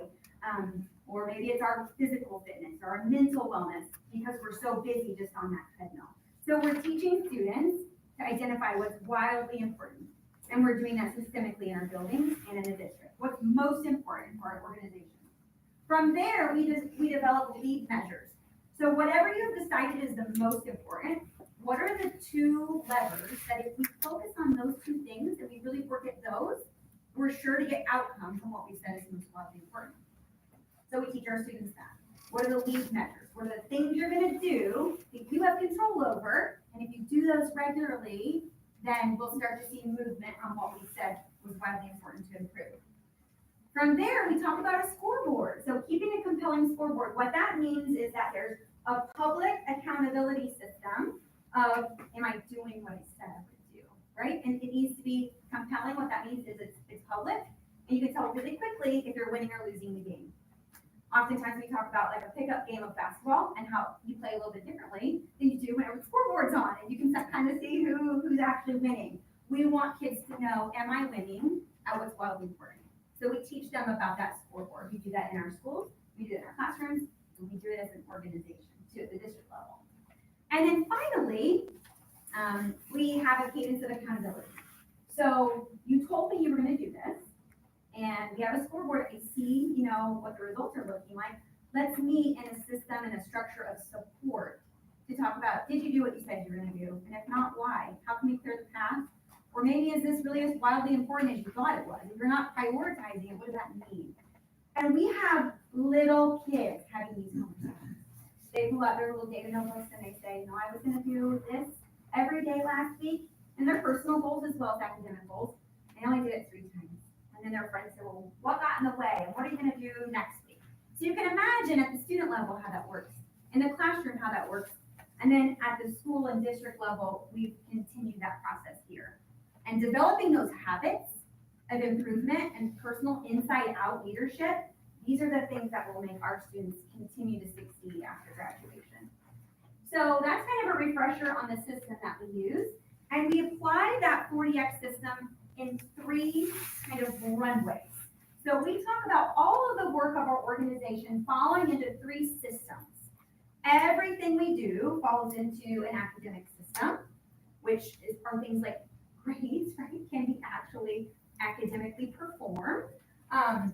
academic achievements, goal setting, our kids learning what they need to learn in a personalized way.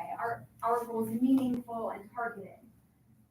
Another system is the leadership system. So all the stuff we do in our schools may be cultivating leadership skills. And we talk about that. We're talking about ongoing learning, development, leading yourself and others, being respectful, responsible. We talk about partnerships here. We intentionally teach SEL and we model, value, and expect service. So those are the things that fall in the leadership system, among others. And then when we talk about culture, here's where we're talking about the physical environment of our schools. How does it feel to go to school here? How are our facilities operating and supporting our important work? What are our actual outcomes when we talk about SEL? How are students feeling about what they're doing? How are our families feeling about what their students are doing? Student voice is a huge part of the culture system. So there are a lot of pieces of data. We collect a lot of data and we do a lot of things. All of those things should fall into one of those three systems. And if it doesn't, we need to ask ourselves, is this really meaningful, important work for the district? And if so, we should be able to find a home for it. And if not, is it a distraction from academics, from leadership, or from culture? So those are the three areas every classroom, every school, and the district form goals are. In fact, the approach that we take is very aligned. So every building has an action team around those concepts. They also have a goal around those concepts. And then the district has an action team around each of those systems and a goal for each of those systems. The way we start is we look at what we call lag measures. We look at like, what does our current data tell us about academics? What's our current data tell us about leadership and culture? And then we determine what's wildly important, set some goals, and we meet monthly at the district level and more regularly at the building level and weekly in the classroom level to see how are we doing on what we said we wanted to get better at. That type of alignment, arrows all pointing in the same direction, gets traction. Because we're all kind of using the same language, we're all operating in the same improvement system, and kids are learning that language and leading the change themselves. It's not us doing it to kids, right? We're teaching them to kind of be part of that process and program. So that's the system that we're using, and this is our lag data. So these are our actual numbers at the district level when you think about leadership, culture, and academics. The key here is 70 to 79 is considered satisfactory, 80 to 89 is considered effective, and 90 to 100 is exemplary. So those are the things that, that's what we're going for, right? So you can see we're low 70s, almost 70 in one area, so we've got some growth to do. And we look at all of the data that's collected from parents, students, and staff members to look for patterns on what are the things that are strengths that we can build upon and what are the common areas for improvement. Then each building does the same activity with their specific data. So this is, of course, a roll-up of all of 5 of our, 6 of our campuses now. We do have lift data in here now. But each building's report looks a little bit different and really unique. So they have their own goals. Let's talk about Franklin's first. So in their academic system, they're focusing on scores in the area of student goal support. So their lag is 69. They're at 69, so almost to that 70 area. And their goal is 75 by the end of spring. And they're using the MRA, which is that assessment that gives us this data in the alignment system. The leadership systems goal for Franklin is focusing on the area of school and family partnerships from a 68 to a 75. This is kind of surprising to me because if you follow our socials at all, Franklin is having a family night like every week. So there was some interesting conversations around that, and they are, of course, filling in having everybody back in the building, feeling good about those events. Culture systems, what they're focusing on here is staff voice. But if you check this out, they're already at 86. Franklin is an amazing example of staff advocacy and ownership and agency, and they're really just a great family over there. So they're going for the 90 mark by the next MRA assessment.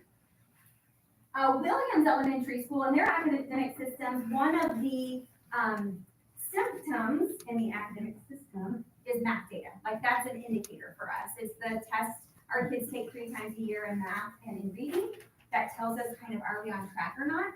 So they're gonna use that data, and look at increased achievement percentile and or RIT score, depending on what level they are. So it gets really kind of complicated in detail, but essentially, they're a 3, 4, or 5, they're doing one thing, and if they're a 1 and a 2, they're doing something else. In leadership systems, they're focusing on self-advocacy and pro-social behavior. So what's interesting about this is it was at 72 after the couple years that we've had. And so we're targeting 80% by the end of the year. And in order to do that, you can imagine the lead measures are very intentional conversations and explicit instruction on what those things are. It's really powerful. You've got elementary kids talking about pro-social behaviors and how to do those things. At Williams, the culture system goal focuses on a climate of trust, trusted relationships. At that, we were at 70%, and we're looking at an 80%. We feel very confident that's very doable, just especially given a lot of the classroom conversations that are happening around those same kinds of topics. At Riddle, you'll see similar things. Our elementary schools are doing a great job collaborating and working together. Their goals also will, in the academic system, rely heavily on math data. It is a great tool for us just to kind of get it like a dipstick. How are we doing? Where are we at? What do we need to focus on? And so they're looking at that in the academic system. In leadership systems, they're focused on positive well-being.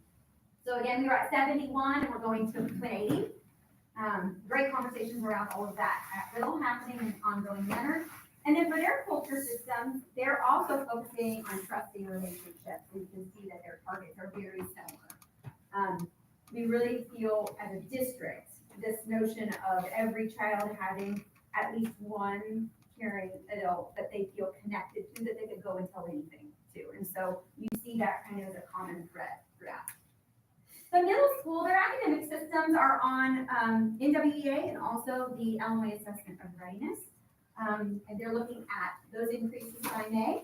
Leadership system, they are focused on student leadership, which at the middle school, this shouldn't be hard because they have 1 million clubs and kids can find themselves present in anything. One of the things we've recognized is that we don't always articulate what leadership means and how are we capturing the way students are leading, maybe not just official positions of leadership, but through influence.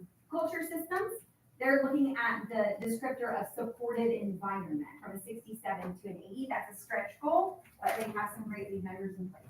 And they're scoreboarding all of this. So when you guys go on our learning walks, we have learning walks every month. As you walk through, you'll see scoreboards that are tracking this data to see, are we on track or not? And you should be able to stop students or staff members and just ask, and they should be able to tell you about this.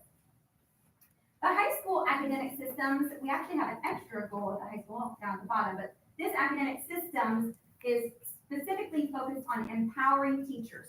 So one of the things that we've recognized is that through instructional efficacy or implementing best practices, research-based practices in the classroom level, then that will get increased academic results as well. So it's a distributed model where we're really investing in our staff members. And so we're targeting specifically empowering teachers and making sure that they feel confident in their abilities to do this, all the millions of things that they're being asked to do. Leadership systems, they're looking at self-advocacy at the high school level. This is so crucial because we're getting ready to launch these students. And so their ability to advocate for themselves and for their needs is extremely important as we get into these upper grade levels. So we're aiming for that 70 mark. In the culture systems, here we're looking at student belonging. Again, this was an interesting piece of data in the MRA, and as you look at trends across the nation, this MRA data is collected.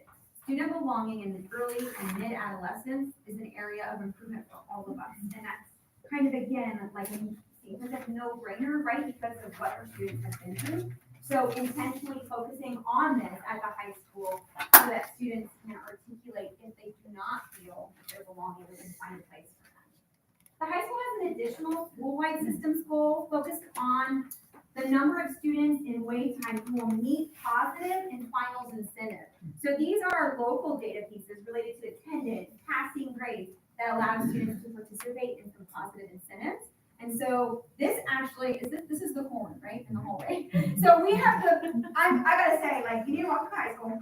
They've got a really cool scoreboard with corn cobs going across the top to track how many students in each wait time are meeting their positive and final goals. So those are the high school goals. And LIFT's goals, LIFT's academic systems is about student-led practices. I was talking with Nate, he left, he was the gentleman up here kind of talking about yearbook, and he's one of our leadership students. And I was asking him about his experience at LIFT so far and what he's like. He's like, I feel like it's my responsibility to do what I need to do here. And that's exactly it, right? Like we're trying to encourage this notion of, you know, it's up to you if you want to succeed. We're here to help you, and we're here to give you every tool, but it's your future. And so that's a target area for LIFT. Leadership systems, here what we're talking about is student leadership. At the time that this assessment was given, LIFT didn't even have student action teams yet, so students were really kind of just still figuring things out. We now have action teams establishing, so they will have a vocal role in the direction their school takes. Which is really interesting when you think about 11 different school districts kind of creating that together. And then in culture systems, you noticed in several other schools, we're looking at kind of like staff empowerment, instructional efficacy. Here we're talking about student empowerment. So again, that 80 mark. Other things about LIFT, I know we talked about wanting an update on enrollment. We're at 104 students. Clayton and I meet weekly to talk about programming kinds of things, curricular outcomes, credentialing. We looked today at some of the outcomes of students already and the number of certifications they're earning. Kids on the 3rd and 4th floor have earned their OSHA 10 certificate already.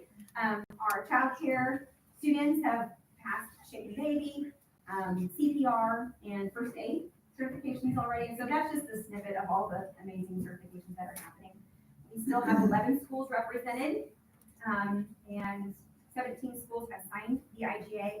And McLean reached out to all of them last week to say, hey, we've got some spots if you'd like to join us in the spring. Anything you want to add to any of that?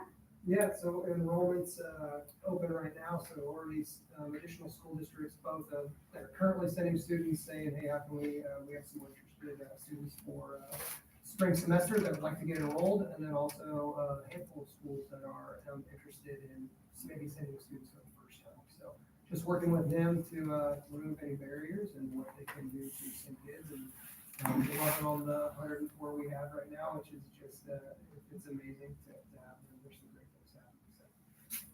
Speaking of great things happening, next Thursday, October 20th, is our official ribbon cutting. Sean Covey is actually coming. He's going to attend. He's going to be in the district that whole day to see all the great things happening in all of our schools. But then he's going to attend that evening to say a few words about it being Franklin Covey Leadership Institute. Really excited about that. And invitations should be going out for the next day or two around that. And then we will have community tours available the next day, Friday morning, and we've got some information on going out for that as well. So there is other data still out there. The state of Illinois does what's called an embargo on data. So essentially, we take standardized assessments every year as part of our Elementary and Secondary Education Act. We're required to assess in grades 3 through 8, and grade 11 is like an accountability assessment. So it's the Illinois Assessment of Readiness in 3 through 8, and then it's the SAT at grade 11. The data comes out, raw data comes out. We've been analyzing it since, what, this was like June, first week of June, maybe? But we're not allowed to release any of that information publicly until the embargo is lifted, which will be the end of this month. So at the end of this month, we'll get what's called a summative designation for every school. And what I have up here is kind of is a pie chart to show you how those summative designations are determined. And so there's a lot of different factors. With the No Child Left Behind era, it was 100% proficiency. So just like how many kids passed the test, right? So we have seen the error of our ways when it comes to that, and the state has really done a good job of incorporating other things. So 25% of our overall score is on growth. How many kids showed growth in ELA, and how many kids showed growth in math? So half of our designation depends on student growth. There is still proficiency score. There's still a target. The state has kind of like ratcheted that down. So, you know, each year they'll give us a target of about how many students we need. And we'll go through this more in depth, but it's typically it's around the 20% mark, recognizing kind of the challenges that everyone has faced. most notably. The science proficiency is in there, and English learner progress and proficiency is in there. There's also school quality and student success indicators, which comprise 25% of our score. So it's not just test scores, which we're thankful for that. We really are thankful for that. One thing I'll let the board know is that while these are the pieces that go into this designation, there are also subgroup indicators, which are very important to us. But those subgroups have to meet a certain standard of performance as well, and that factors into the overall summative designation, which we don't know yet. We won't know until October 27th when that embargo is lifted. High school is very similar. There are a few differences, like graduation rate, obviously that doesn't work for elementary. And then chronic absenteeism is a component of the high school data as well. In the future, we will also have criteria around college and career readiness and some fine arts. So we will be looking at that information as well. But our continuous improvement process, these are symptoms of the academic systems, right, or the culture systems. So we build our improvement around what are the ongoing traits that we have influence over, and these are more lag measures for us. I linked this in just for the board because I just want to give you a little context. While we're waiting for our state results, we are doing a lot of research around what's happening at the national level. What are we seeing now that we're back? We're able to gather information around student performance. This chart's too small for you all to see it. I understand that for just presentation purposes, but it's so rich with information. This information shows us about how many years we're projecting to close the gap caused by the COVID-19 pandemic. And it's startling. This information comes from 8.3 million children who were assessed on that NWEA math test that we did on yesterday. And I share this because it's so important for us all to understand that the score on a test is a crucial indicator of growth, but it is not a measure of our whole success. A measure of our whole success are those systems that the building principals and their teams and their students are focusing on, right? Like teacher efficacy is going to improve our ability to beat that kind of projected line. In our early research compared to this is the norm from 8.3 million kids, we've taken our data and overlaid it, and our lines are a little bit better. So we're seeing a faster improved recovery, I guess, than what the norm is by this study. So the whole study, the brief of the study is linked in there if you guys want to read it. It's fascinating, I think, but I mean, this is my job, so. I see lots of place books. We're all wrap it up, don't you worry. I do want you to know next steps though. We are not done. So the state report card does come out October 27th. We will be sharing all that information obviously with the board and with our community. We believe there will be lots of celebrations, and we believe there will be work for us to do together. And we will not be shy about sharing what those targets are. Those summative designations will also come out kind of the same day. Regardless of that stuff, right? We want you to know we meet at the district level with all stakeholders every month to look at those trends. What's your attendance? What's your discipline? What are your grades? How are we doing our goals? What supports do we need? What's not working? So that's every month. At the district level, it happens way more regularly at the building level. We also have monthly systems teams meetings. So the academic system, leadership system, and culture system are meeting to kind of track our progress as well. So, questions or comments? So the goals that you have listed and giving us this data measurable result assessment, will we see this again at the end of second quarter? Or when? Oh, no. Okay. So what you can see are basically our scoreboards. We would be able to kind of like how Tom does budget to actuals. We could show you that. The overall measurable results assessment, that MRA, we don't give it again until the end. Okay. But you can see our progress toward those goals just by our local data that we're collecting. Yes, yeah. Thanks. You're welcome. Good question. Can I ask a question? Yeah. Yes. So this is just my family's experience. I have 2 kids currently in college, 1 in high school. My kids in college have 0 ability for study skills. they don't know how to take tests. They don't know how to prepare for semester exams. And my high schooler struggles too, but I'm seeing it now that I have two in college, how much of a void there is. And I know, you know, and my kids were average students. They weren't top of the class, they're middle of the road students. So there's a disconnect, and I appreciate all the goals. And I think it's great, but practically, I don't know that we're preparing our students if they want to go on to higher education. Because we've been very proactive with our kids, being involved with their learning, and they still, because in high school, you can take a test pretty much as many times as you want to take it till you get the grade you want. There's no homework.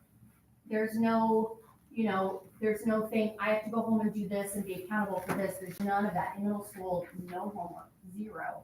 And so I feel like we as a district are doing a disservice to our kids because they're not learning that all the way up.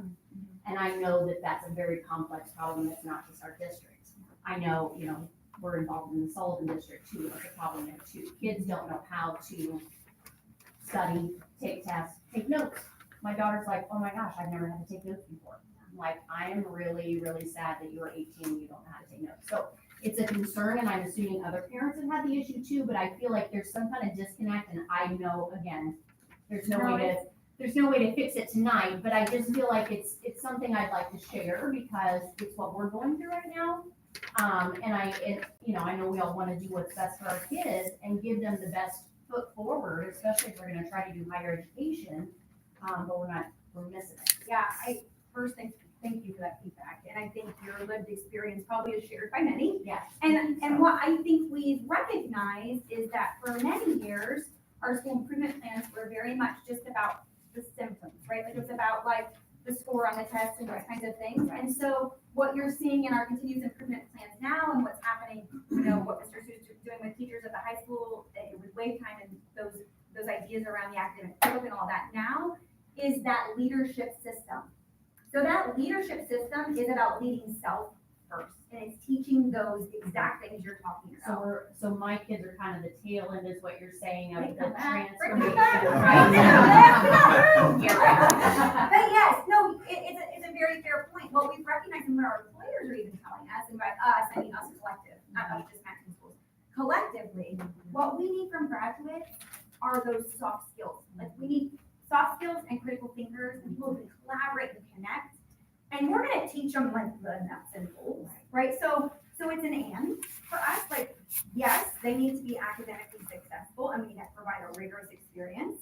And we need to teach them that that's kind of your job. And here are the ways you can do that. It's looking at your week. When are you gonna have time to study? We recognize many of you have jobs or other responsibilities.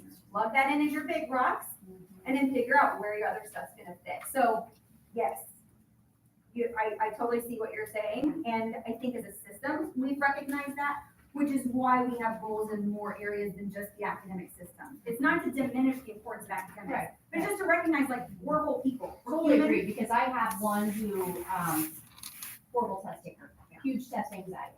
You know, if you looked at his SATs, you would think, how did he graduate? But he's a smart kid. It's just, yes, so totally agree. Yeah. Thank you. I had a similar comment. I was doing parent-teacher conferences and figuring out who we're gonna go see, and it's about some of those, like, how do I see the retakes? So I 100% lead with you, read in high school, and how do I keep track of what's happening? And I appreciate you fielding the question. I think that's a super important part of us as a group, as a team. And I think the soft skills, you know, one thing you got to see, the bionic training students, and we're looking at the survey data, some of the mentors who are juniors and seniors are saying, I didn't realize that my nonverbal and eye contact and some of these things are super important. And I'm like, yes. And how did you talk to an adult? How do you make a connection with a teacher? And you know, just reinforcing some things and concepts which are really important. I do have a couple of questions. Yeah. I ask those, and I don't know who's going to take the new question. Oh, I'm totally gonna talk to them next. Okay. So how many students are matching number 104? I think we have about 60 or 60. Okay. 60. Somewhere in there. It doesn't have to be Yeah, hard, right. but just around there. Okay.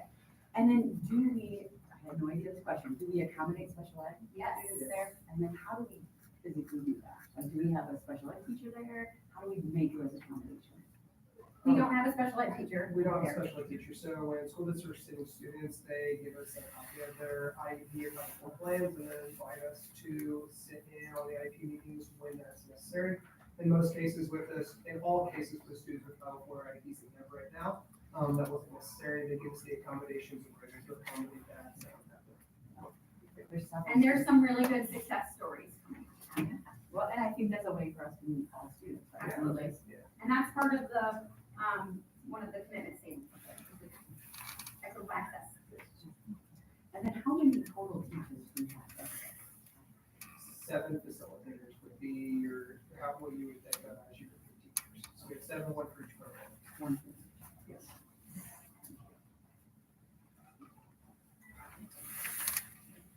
Guys, make sure that you keep your calendar open for the 20th and the 21st. And my last question is, and to you, the fact that we might not know this, but you know, I'm curious about how do we recruit? I mean, and I mentioned the culture thing to Tom, because I personally, as a homeowner and as a mom, I'm worried, right? I mean, we know we're in a recession, we know economic things, you know, our challenges are right ahead, right? If they're not already feeling it. How are we recruiting for like the spring semester when there's a financial and $4 gas? Like what's our plan as a Yeah, so, Short-term, long-term. okay, yeah, short term is we have 104 students that are telling 104 stories in their schools, and every one of those is positive and has created, I mean, for lack of a better word, buzz within principals, administrative, schools and their guidance counselors. So that's our biggest sell is the kids that are there now. Including, on top of that would be my conversations with guidance counselors and principals, all the presentations that we've been doing. I'm proud to say our lifters were over at the ROE giving a presentation there. I was meeting with counselors, psychologists, social workers at Lyft, hosting them. So word of mouth, as well as the amazing Callie sending out our messaging through social media and those aspects, our website. I think I'm just scratching the surface there. It's part of our weekly conversation, short-term and long-term recruitment goals and strategies. Long-term, what we hope to do is find a way to lower our programmatic costs so that it eliminates the need for the financial, to your point about the recession and again, back to equity, right? Like we want everybody to get to come if they want to come. So we're in lots of conversation with investors and with ways to use money in a long-term way. So those details we're still kind of working out, but we have a lot of interested local and national partners engaged in the conversation. So that's kind of a long-term play. And more information will be available on the 20th at that ribbon cutting around this day.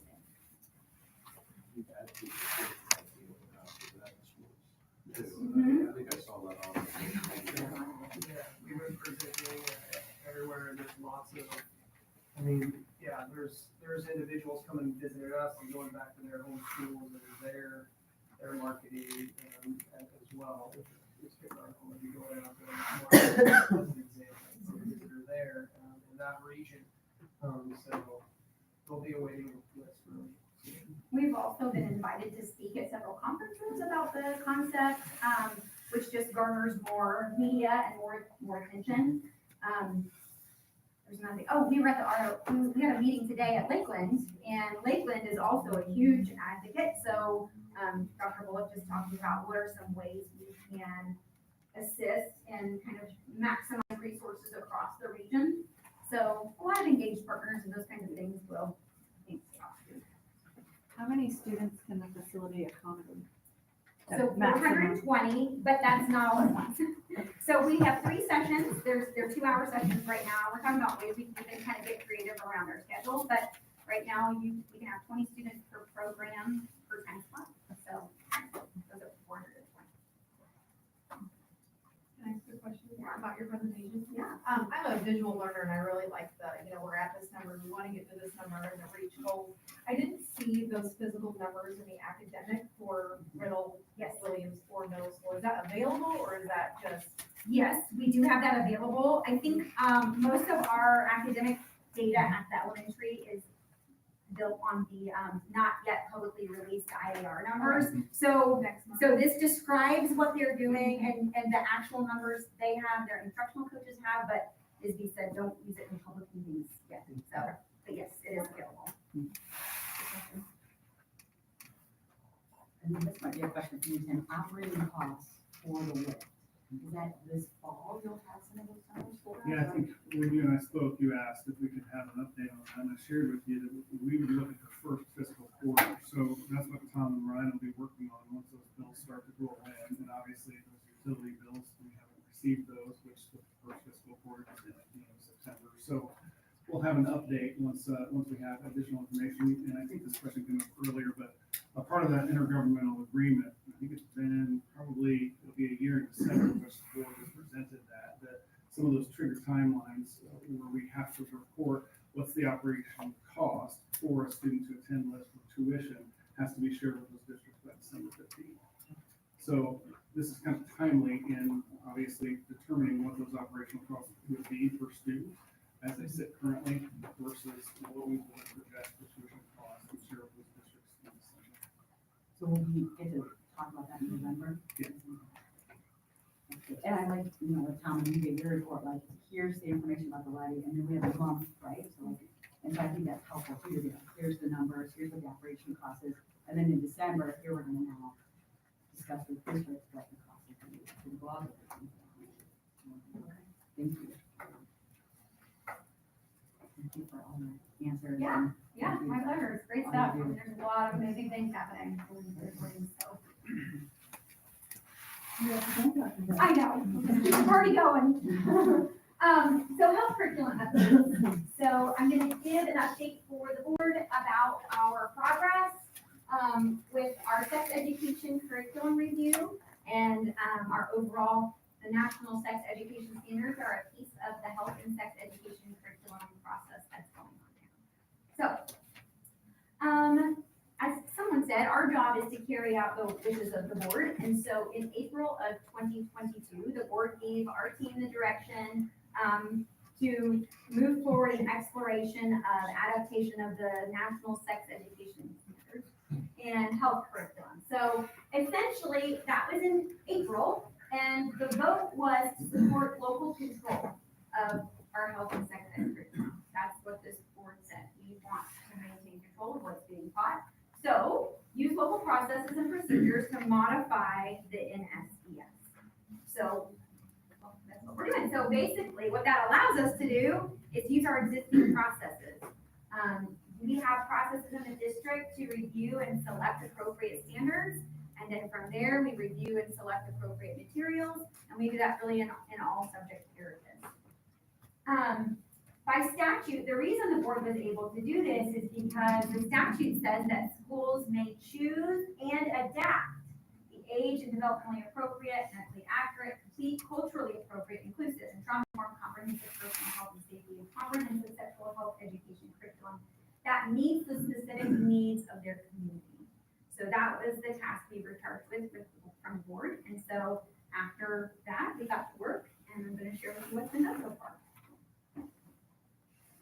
The process that we use in this instance specifically with these standards, but really it was whenever Common Core came out, we did the same thing. When the National Science Standards, we did the same thing.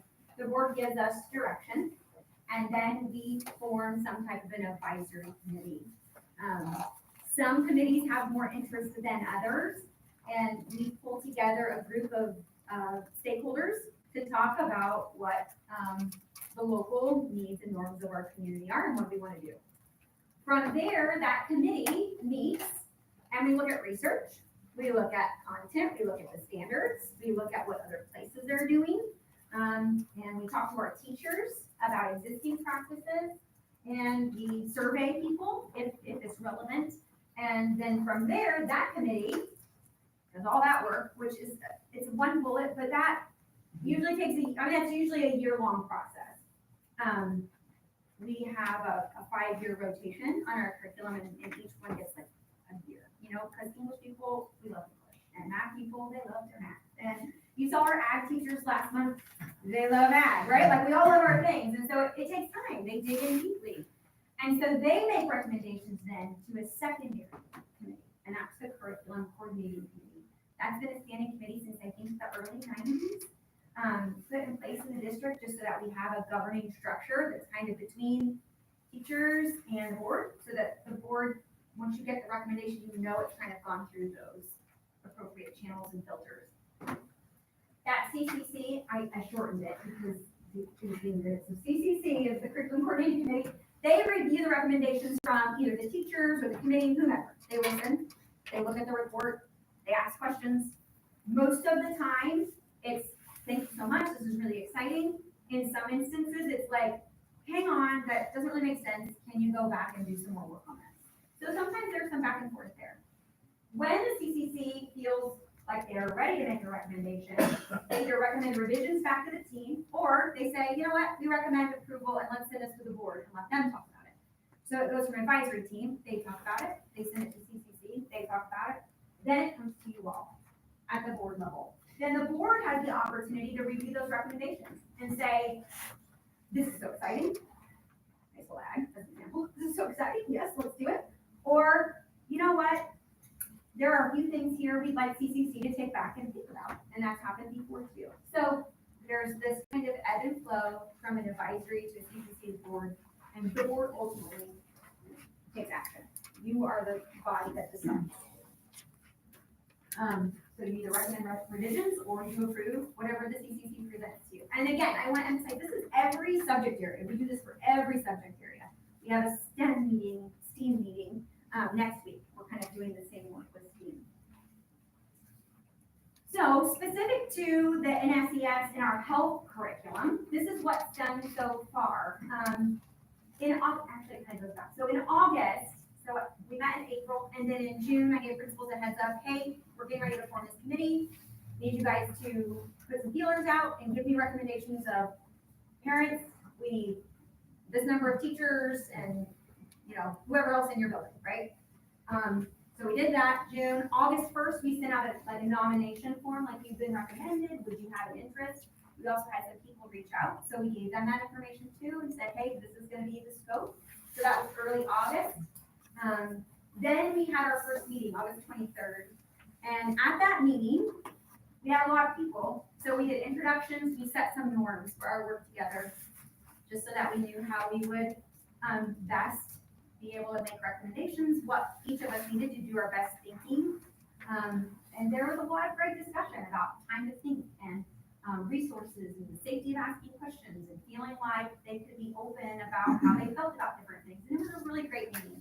I don't remember who all of you were here, but it was a wonderful meeting of diverse community members with a vested interest. So it was really good.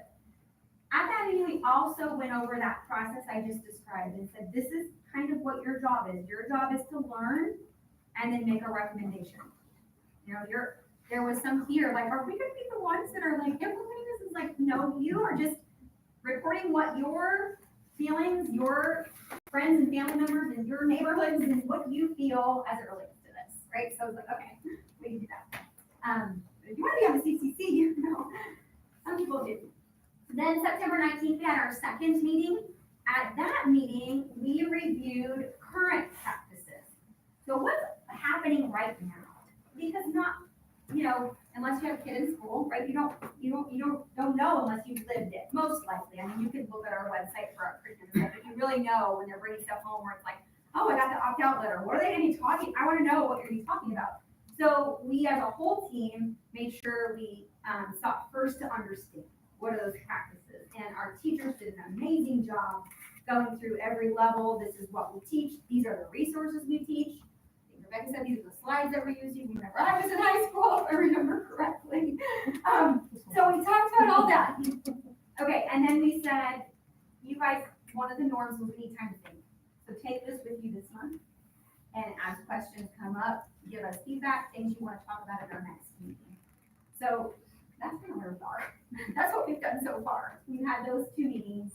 And so where we're going from here, the timeline is an estimate. Typically, this takes a year. It may take shorter or longer, depending on the work of the committee and then what CCC says and then what you guys say. But it includes right now what we have scratched out. Our next meeting for sure is October 24th. That's the next meeting of the advisory group. At that point, we're gonna review the NSES and the health standards compared to, like, this is what we're currently doing. Does it conflict? You remember the statute said you can do what you want as long as it doesn't conflict. So that's the activity we're gonna be engaged in. Then in November through March, we'll continue that review and analysis. That's not a one meeting thing, right? Like, maybe we'll get through, elementary, right? We'll continue that analysis to make recommendations. And I wanted the board to know, in case you are being asked, we do have a form that anyone in the community can fill out. If they have questions or thoughts, things that they want the team to consider, there is an open form, and now we put it on our website. Every committee member knows where that is, so that if they're going to approach the grocery store or the Bowl Diamond, they can say, hey, yes, I will write all this down and try to remember, or you can type this into a form. And so we have the ability for everyone to give input if they'd like. Our goal, and again, this is tentative, but our goal is that we have something for CCC to look at in March. That just kind of follows a predictable timeline. It might not be that, but that's our goal. And then if they're like, great, you can expect to see something in April, if they say great. That, however, could stretch out, and it might come back and forth for a little while. So sometime it will come to the board, and you guys will give us some direction. You'll either review it and ask us to do some more work, or you'll say, I think we're ready to vote on this. And once the board decides, the administrative team carries out what you have decided. What you guys determined from that whole conversation in April was we wanted to maintain local control. This is the process we use, and as long as you say this is the way you want to go, we'll continue to use it. It's been very successful in our district. It gets a lot of ownership from from people, and it typically gives us the best results because we have the right people in the room making those recommendations. So we anticipate at the earliest, August of 2023 being the implementation timeline of whatever that direction is. Okay. So I wanted to share with you all who the people are.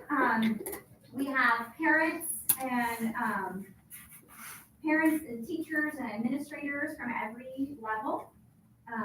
You guys have this information in your packets too. And then who the curriculum coordinating committee members are.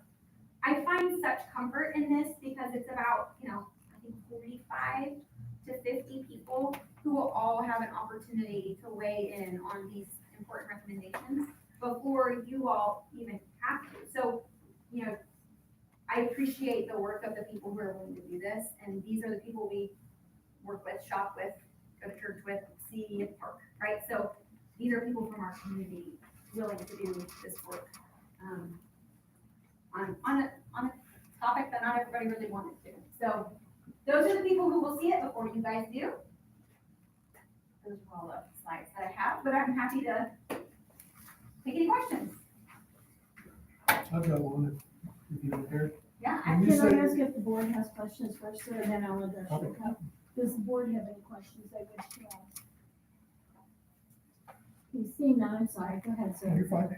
Oh, wait a minute, I'm sorry, Heidi said something. Oh, yeah. I didn't hear. I know, I was collecting my thoughts.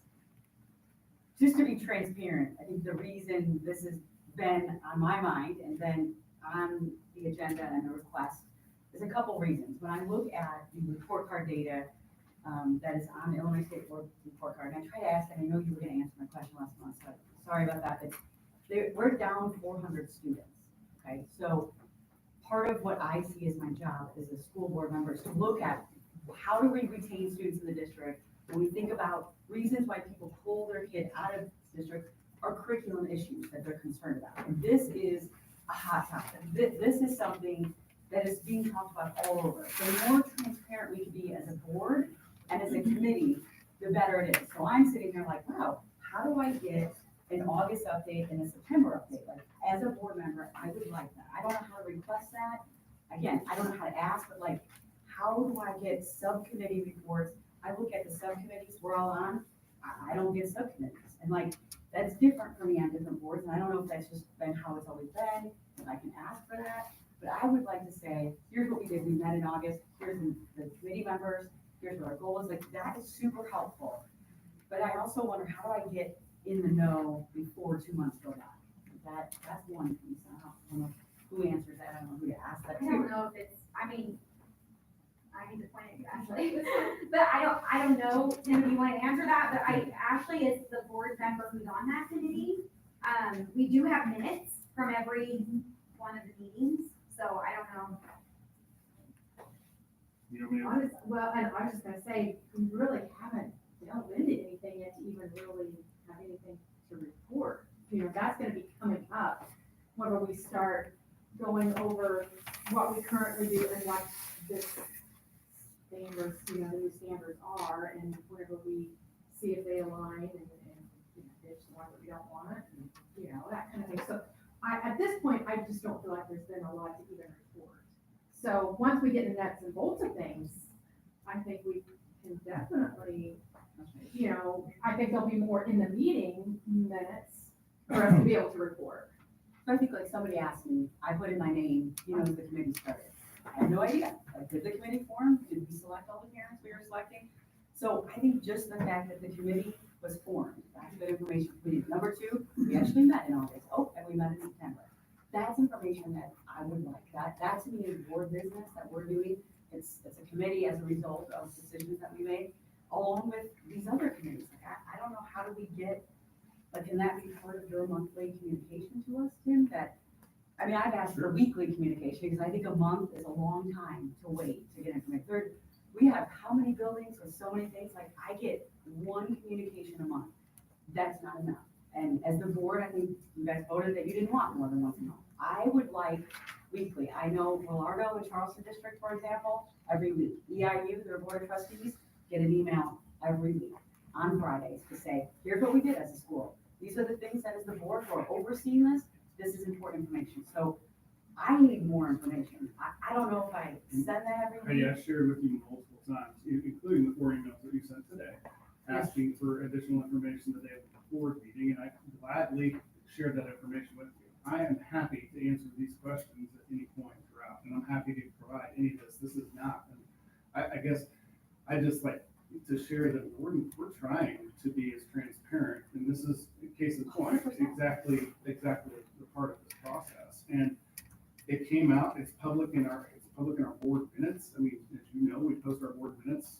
The April board minutes were made available in May after the board approved them. So again, it walks through this process, but I also understand and appreciate your point in saying, like, how can we get more information out to people to be able to see that? Because not everyone's going to look at our minutes, right? Like, I understand that, but I do want people to know that it is available. It's available for public access, and we're available to answer those questions. If people want to send us an email or give us a call, I'm happy to be able to sit down and discuss those with folks. So I don't want there to be this misunderstanding that we're not trying to share this information, but as Ashley's alluded to, I think another question that you asked of Michelle was why was Ashley selected and others were not? Well, Ashley was public at that April 5th meeting and stated that I would be happy to sit on that committee and be a part of that process. So that was another reason no other board member made that request. So again, I don't think that there's this transparency or lack of transparency. I think it's just a matter of how we're perceived in the sense of how are we sharing communication. And I think you made a good point. If more communication needs to go out, we'd be happy to share what's going on in the process. Your question about the enrollment report, you know, I simply told you all you had to do was call the board office and ask for it. But it was also in our packet that we got, and it's always at our board table. I read my packet and it was there. And so you asked for it, but it was there available, and all you have to do is call. I understand. I think as a board member, what I'm asking for is I don't want to call. I don't want to say, hey, what committee met? I would like that information shared with me. Hey, here's what the district did this week. These are the committees, these are the things that we, just like you do in your confidential minutes, one time a month, there's just so much going on. I mean, we have the lift, we have the turf, we have the athletics facilities. Trust me, I know. Right? So I feel like it would give me a pull. So in that communication, for example, there would have been the committee was created. And I would have known the committee was created. And I would have responded to you by saying, I want to be on the committee. This is super important to me. I want to be on that committee. Can I attend these meetings? Is it only a one board member thing, or can I attend the future meetings? It would be only a two board member thing, because it can't be, as Michelle kind of alluded to, a majority of a quorum. And a quorum would be four, so the majority of that would be three. So two or less does not violate that. And so what if you wanted to go and I went, and Ashley's on the committee, then we would be violating the Open Meetings Act. So it's just. Is there only one though? Is that, did I misunderstand? Yeah, You're the only one. I'm the only one. But if you and I both decided, we saw that the meeting was being held on October 24th and we both show up, then we couldn't do that. Be a violation. Okay. So can we work that out so that one of us gets to go? I would like to go to these meetings, or I would like you to be at the meeting. Sure. Is that something we can accommodate to attend? Hey, I have a question, or I have a comment, I guess. Sure. Where you said that we're down 400 students. Yeah. That can be contributed to so many different things. 100%. You know, so I don't like having that put with this sex ed bill. 100%. That's how I took it. Oh, So I just no, wanted to- I'm just saying, as we have less enrollment in the district, Uh-huh. right? That has to be, to me, an important pulse, right? So Yeah, as. it's important to all of us. Correct, and so as Illinois continues to shrink, I mean, we've lost a Congress seat, we're gonna lose a judge potentially, that as the numbers decrease, I feel like it is our job to be wise about curriculum specifically, because that is a correlation. I can't say 400, but when I look at the report card between 18 and 21, and I'm looking at a loss of 400 students, on the horizon, there's going to be more, right? I just took it as you were referring, No. that it was, we're down 400 because of all this sex ed No. stuff. It just happened to be at the same Correct. conversation. I- Okay. No, it was not what I meant, All right. but I think it's a factor that we should be thinking about. I mean, when you have a school that opens, right, Maryville, that has 50-some students, they're expected to grow. Those are things that we just need to be thinking about. I think that having, so. I just want to clarify. But we haven't done anything with sex ed. No. Okay, okay. No, we haven't. And in full transparency, I'm getting a little bit off subject here, but thank you guys for being here. Because some of your same concerns are the same concerns I have. And they're the same concerns that several of these folks sitting on this board have. But to go in on just a little bit of what my vote was for, I worked at the police department. I was a detective for 2 years. There are kids in our district, and I hate to say this, but it's a dark world. I've interviewed several, and taking away all the health curriculum is also gonna take away the good touch, bad touch. And there's some kids in this district that need to know that the way their uncles touches them is not okay.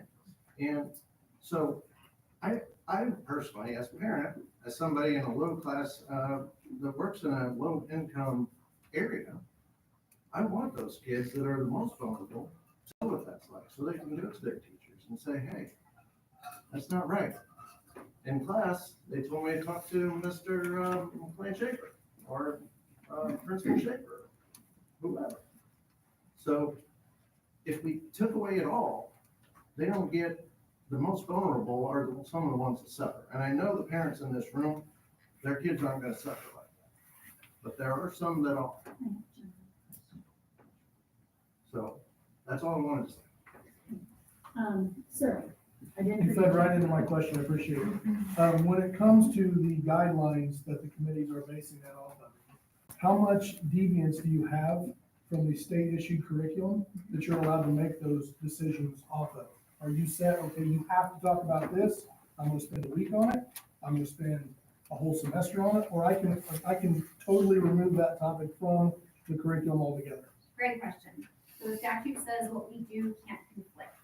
So it is unrealistic that we would be able to cover everything that's in those standards. Correct. There are more proposed standards than there are for reading or for math or for science. And we do our best to get to all of those. And even that is a stretch, right? So they're written so that local bodies have the ability to say, these are the things that fit. And then teachers can say, in my classroom, these are the ways that I'm gonna go about doing that. But there is not like other than Aaron's Law, which is exactly what John just talked about, and that is mandated that we do that. Other than that, as long as what we're teaching doesn't conflict with what the standards say, we maintain control over what our curriculum is. So when you say conflict, that means you can't offer a different opinion from the curriculum. We can't teach something contrary to a standard. So if you use it like, just apply it to like a math concept for just a second, because it's a little bit easier. We can't teach like, the opposite of an addition principle and say that 2 + 2 is 5. That would conflict. So you take that same idea and apply it to what's proposed. We can't teach something that conflicts. I want to be kind of honored here, but, so can we conflict biology class in this class? Sorry, tell me what you mean? Well, I mean. We teach that girls can be boys and boys can be girls. Okay, I understand what you're saying. Okay, Yeah. so what I would propose, if you guys are comfortable with it, if you've reviewed what those standards say, and there are specific things like that you do have strong feelings about, or you want the team to know, put all that down. Go on that, write it all down, write the specific ones, because then as we're talking, we have your voice in the room. So whatever those specific ones are that you've read or that you reviewed or you've heard about, I would say, put that in. I guess that's what I meant by conflict. Are we Yeah. going to, how broad is the term conflict going to be? You know I what understand what you're saying. I understand what you're saying. So I understand what you're saying. If it was something that locally we wouldn't normally want to teach, then it's not really an issue anyway. So that's why we started with our existing curriculum. And our teacher said, this is what we actually do in our classes. And then our plan for next month is to say, let's look at what we do and let's look at the standards and where is there already alignment, right? And then from that committee, are there other things that we aren't currently doing that you feel like we need to consider, right? So that we're looking at both sides of the coin. But we're starting from current practices. Being underground gorilla. Mr. Harmison, before I get to you, a board member has a question. Is that Okay, okay? just real quick, just to follow up on something you said, Chrissy, you said we can't teach something contrary to the standard. That's if we choose to adopt the standard, correct? Correct, if we Okay. choose to adopt standard. If we choose to adopt the So standard. if you vote yes on I mean, I don't want you the- to hang it out there that because they put these standards out here somewhere, that we have to align a curriculum with them, the board would have to choose to adopt that standard in order for that, what Christie said, to be applicable. I was just trying to figure out what the playing field was. Yeah. Like, is there a curriculum that the state said, okay, if you adopt the healthcare curriculum, you automatically with this curriculum have to adopt A, B, and C? No. Is that, I'm trying to figure out what the guidelines are, and she did a very good job answering the question. Yeah, Yep. that's a good question. Mr. Harmison. Yeah, I just want to say, we, the parents, the people, see, that's a great conversation. That's a great conversation. And John, I want to pick up on what you said, because that is good. I serve 3 churches between 300 and 400 parishioners. I say the same thing every week from the pulpit, and then I have at least 30 people tell me that I never said it before. So I'm not here to try to educate you on this, but when there's hot topic, I completely agree with you. You see, when there's hot topic issues, what people do, and these are hot topic issues, they make assumptions. And I know that you feel that you've been transparent, and maybe you have not been untransparent on purpose or intentionally, but we, the people, have felt like we've been in the dark. That conversation that we just had right there, I already feel bad. And that's just the beginning. That's all, the unrest and the uneasiness and the kind of, if you want to be healthy, we just need you guys as public officials, public servants, in this particular case, to discern enough to know that we've got a hot, you can turn the news on and see that this is a hot topic issue. Just in this case, go above and beyond. Transparency is health. I mean, I've diffused more situations, doing Matthew 18. Hey, you sit down, let's talk about what's the differences, what's going on. What I just heard about biology, okay, that's huge to me. And what you said, Dale, yes, exactly. It brings the temperature down. Our temperature as parents was just going up and up and up, just because when you don't know, you make assumptions, and you should not make assumptions. But that's who we are as people, right? Especially when it comes to our children, we get real filled with assumptions real quick because we're protecting of our children, as you guys are. I understand that. So I'm not lecturing you about, But what I am saying is when I felt like I've been transparent in my job, I have found out that I was not, as much as what I thought. Again, I said it every day from the pulpit for 4 months, and these things that I don't know what you're talking about. So I started putting it in bulletins, I started putting it in newsletters, I started putting it on the overheads. I mean, I'm having planes fly over, dropping, just to make this more, I feel like that's where we're at, right? Just people were wanting to know, and we just wanted to know what the next I totally get that, and you're welcome to call me anytime. If you don't want, And I if appreciate you want my that. phone number, I'll give it to you right after the meeting. And I think it's that goes helpful for anybody. with just knowing there is a committee. Oh, the committee has been meeting. That's helpful to know as community members, just because it's hanging out Maybe in there. normal circumstances, you wouldn't have to go to these lengths. But this is a pretty big, that's, I think, kind of more of my point, right? I don't think that every issue probably would have to, but it might have been good to just, more of that. That's all I'm saying. I want to give everybody the benefit of the doubt. Of course, I think you guys are here for a reason, and you're here because you care. But, anyway.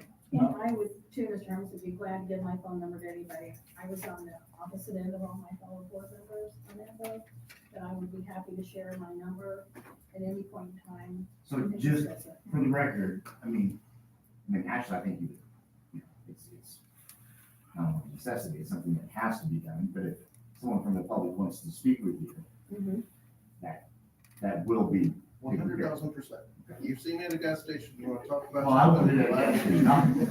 I'll plan it a little better than that. I don't want you to do it to me at my job at a gas station, so, That's what I'm here on this board for, so. if, well, there's an appropriate time to do If it. I'm available, I'll tell you, and you can tell me later. And I want to say this, I want to commend Dr. Scosi because he reached out to me and we actually had a conversation about the procedures and about the fact that, everything gets picked over the fine tooth comb. It's my issue is that, like I said, the 800-pound gorilla in the room is the biological issue without being too specific about it and exactly what that means in light of our community and what it means going forward with our sex education curriculum. And I realize that a lot of children don't have parents at home that care or that will talk about this stuff with them. And I realize that we can opt out, but there are certain moral issues that I am diametrically opposed to that are being popularized and pushed by the greater culture, and I don't want that to be taught to any children, not just mine. And that's where I stand. But in regards to Dr. Scosi and him reaching out to me and us sitting down, it did shed a little bit of light on how this procedure goes. But there has been, weaponized ambiguity a little bit, it seems to me, with the board, just keeping things a little bit quieter, and perhaps I need to be a little bit more in touch with the things that are published and the minutes and everything like that. But it's as it's been mentioned, that's such a hot button issue. And I think the give and take between parents and the board is very important, especially right now, at this point in time. So, thank you for having this conversation tonight. Thank you very much. Go ahead. Is there a hard deadline that you have to have this whole process done for the state? No, we are, as long as we are engaged in this process, and we have a current curriculum, and we've not found anything that's contrary to or conflicting, so we are continuing to do great things in classes. And I think something too that helped put me at ease in a prior conversation is we can't conflict it, but we can omit it. No, we have choices, right? Like, we have choices just like we do in terms of like what books we use to keep reading. So, yeah. I have a more of a practical question. I am a part of the curriculum committee. Thank you. I like 3 years, I think. We just never let you retire. Yeah, well, that's my question because I was put on, I think this is my last year of my term, and Mr. Stewart is the one who asked me, and I really appreciate him asking me to be a part of it. But if this because this is such a hot button topic that I care about, if this is brought to the CCC towards the end of the school year, and I'm part of those conversations, and then my term is up, is there a process in place that I can stick that through and finish what I started, or will there be new people coming in? Yeah, that is a great question. We need to look at Well, the bylaws of the. My main reasoning is because Mr. Stewart is the one who asked me, and my son's graduating, and next year I'll have a middle schooler, but I won't have a high schooler. I can have you up there as a middle school. You do, I was thinking you of do, Tara. you do. So like, I just don't know how that, like, will I have to change schools? Yeah. I'll have to talk to Mr. Pugh, how will that? So I want to double check all of that. I think it's really important that we look at that, because I don't know how many topics we've had that have gone on throughout multiple terms, but we have had people request to stay on.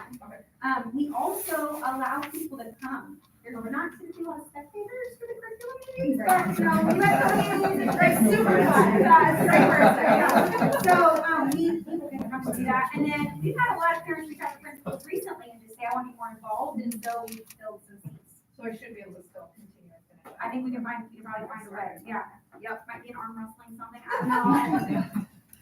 Thank you, though, good point. Are there any other questions? Very brief, I promise. Just to put, I think, some minds at ease, will parents retain the right to opt out of any or all of this? 100%, okay. That, yes, And that great was part of that was part of that decision in that board meeting that day, was that had to be Right. in place. I assumed, but I had students. people ask, and so, Yeah. And then the other thing was, one of the things I really, one of the many things I appreciated was when my girls were in middle school and were approaching the age for the sex ed curriculum, I called you, you brought the curriculum to me so that I could review it, and then I could essentially teach it to them first.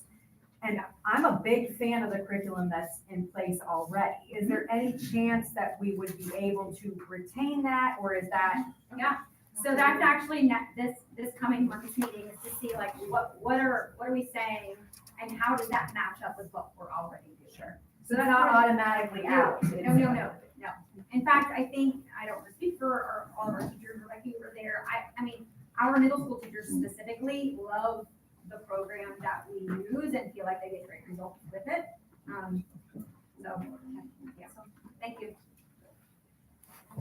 Seeing none, thank you so much for Yeah, the thank presentation. you. Thank you, Arnie, for an Thank you. excellent conversation.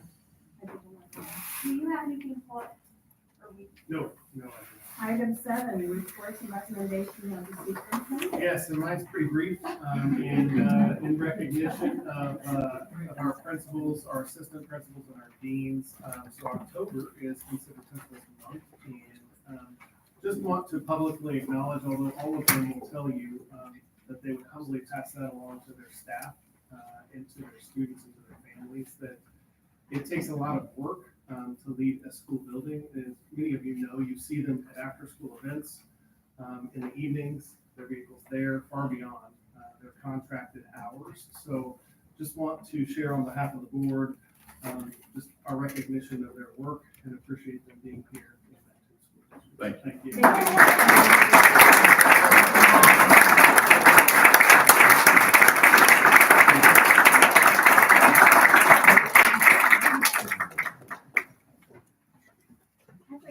You're greatly appreciated. We thank you for all that you do. We do not have any unfinished or new business or executive session tonight. So at 9:21, I need a motion to adjourn, please. Motion. By Gary Kaplin. Would you please do a roll call vote? Kathleen? Yes. Larson? Yes, all right. Overton? Yes. Ryder? Yes. Weaver? Hedges? Yes. Yes. Thank you, Ms. Kate.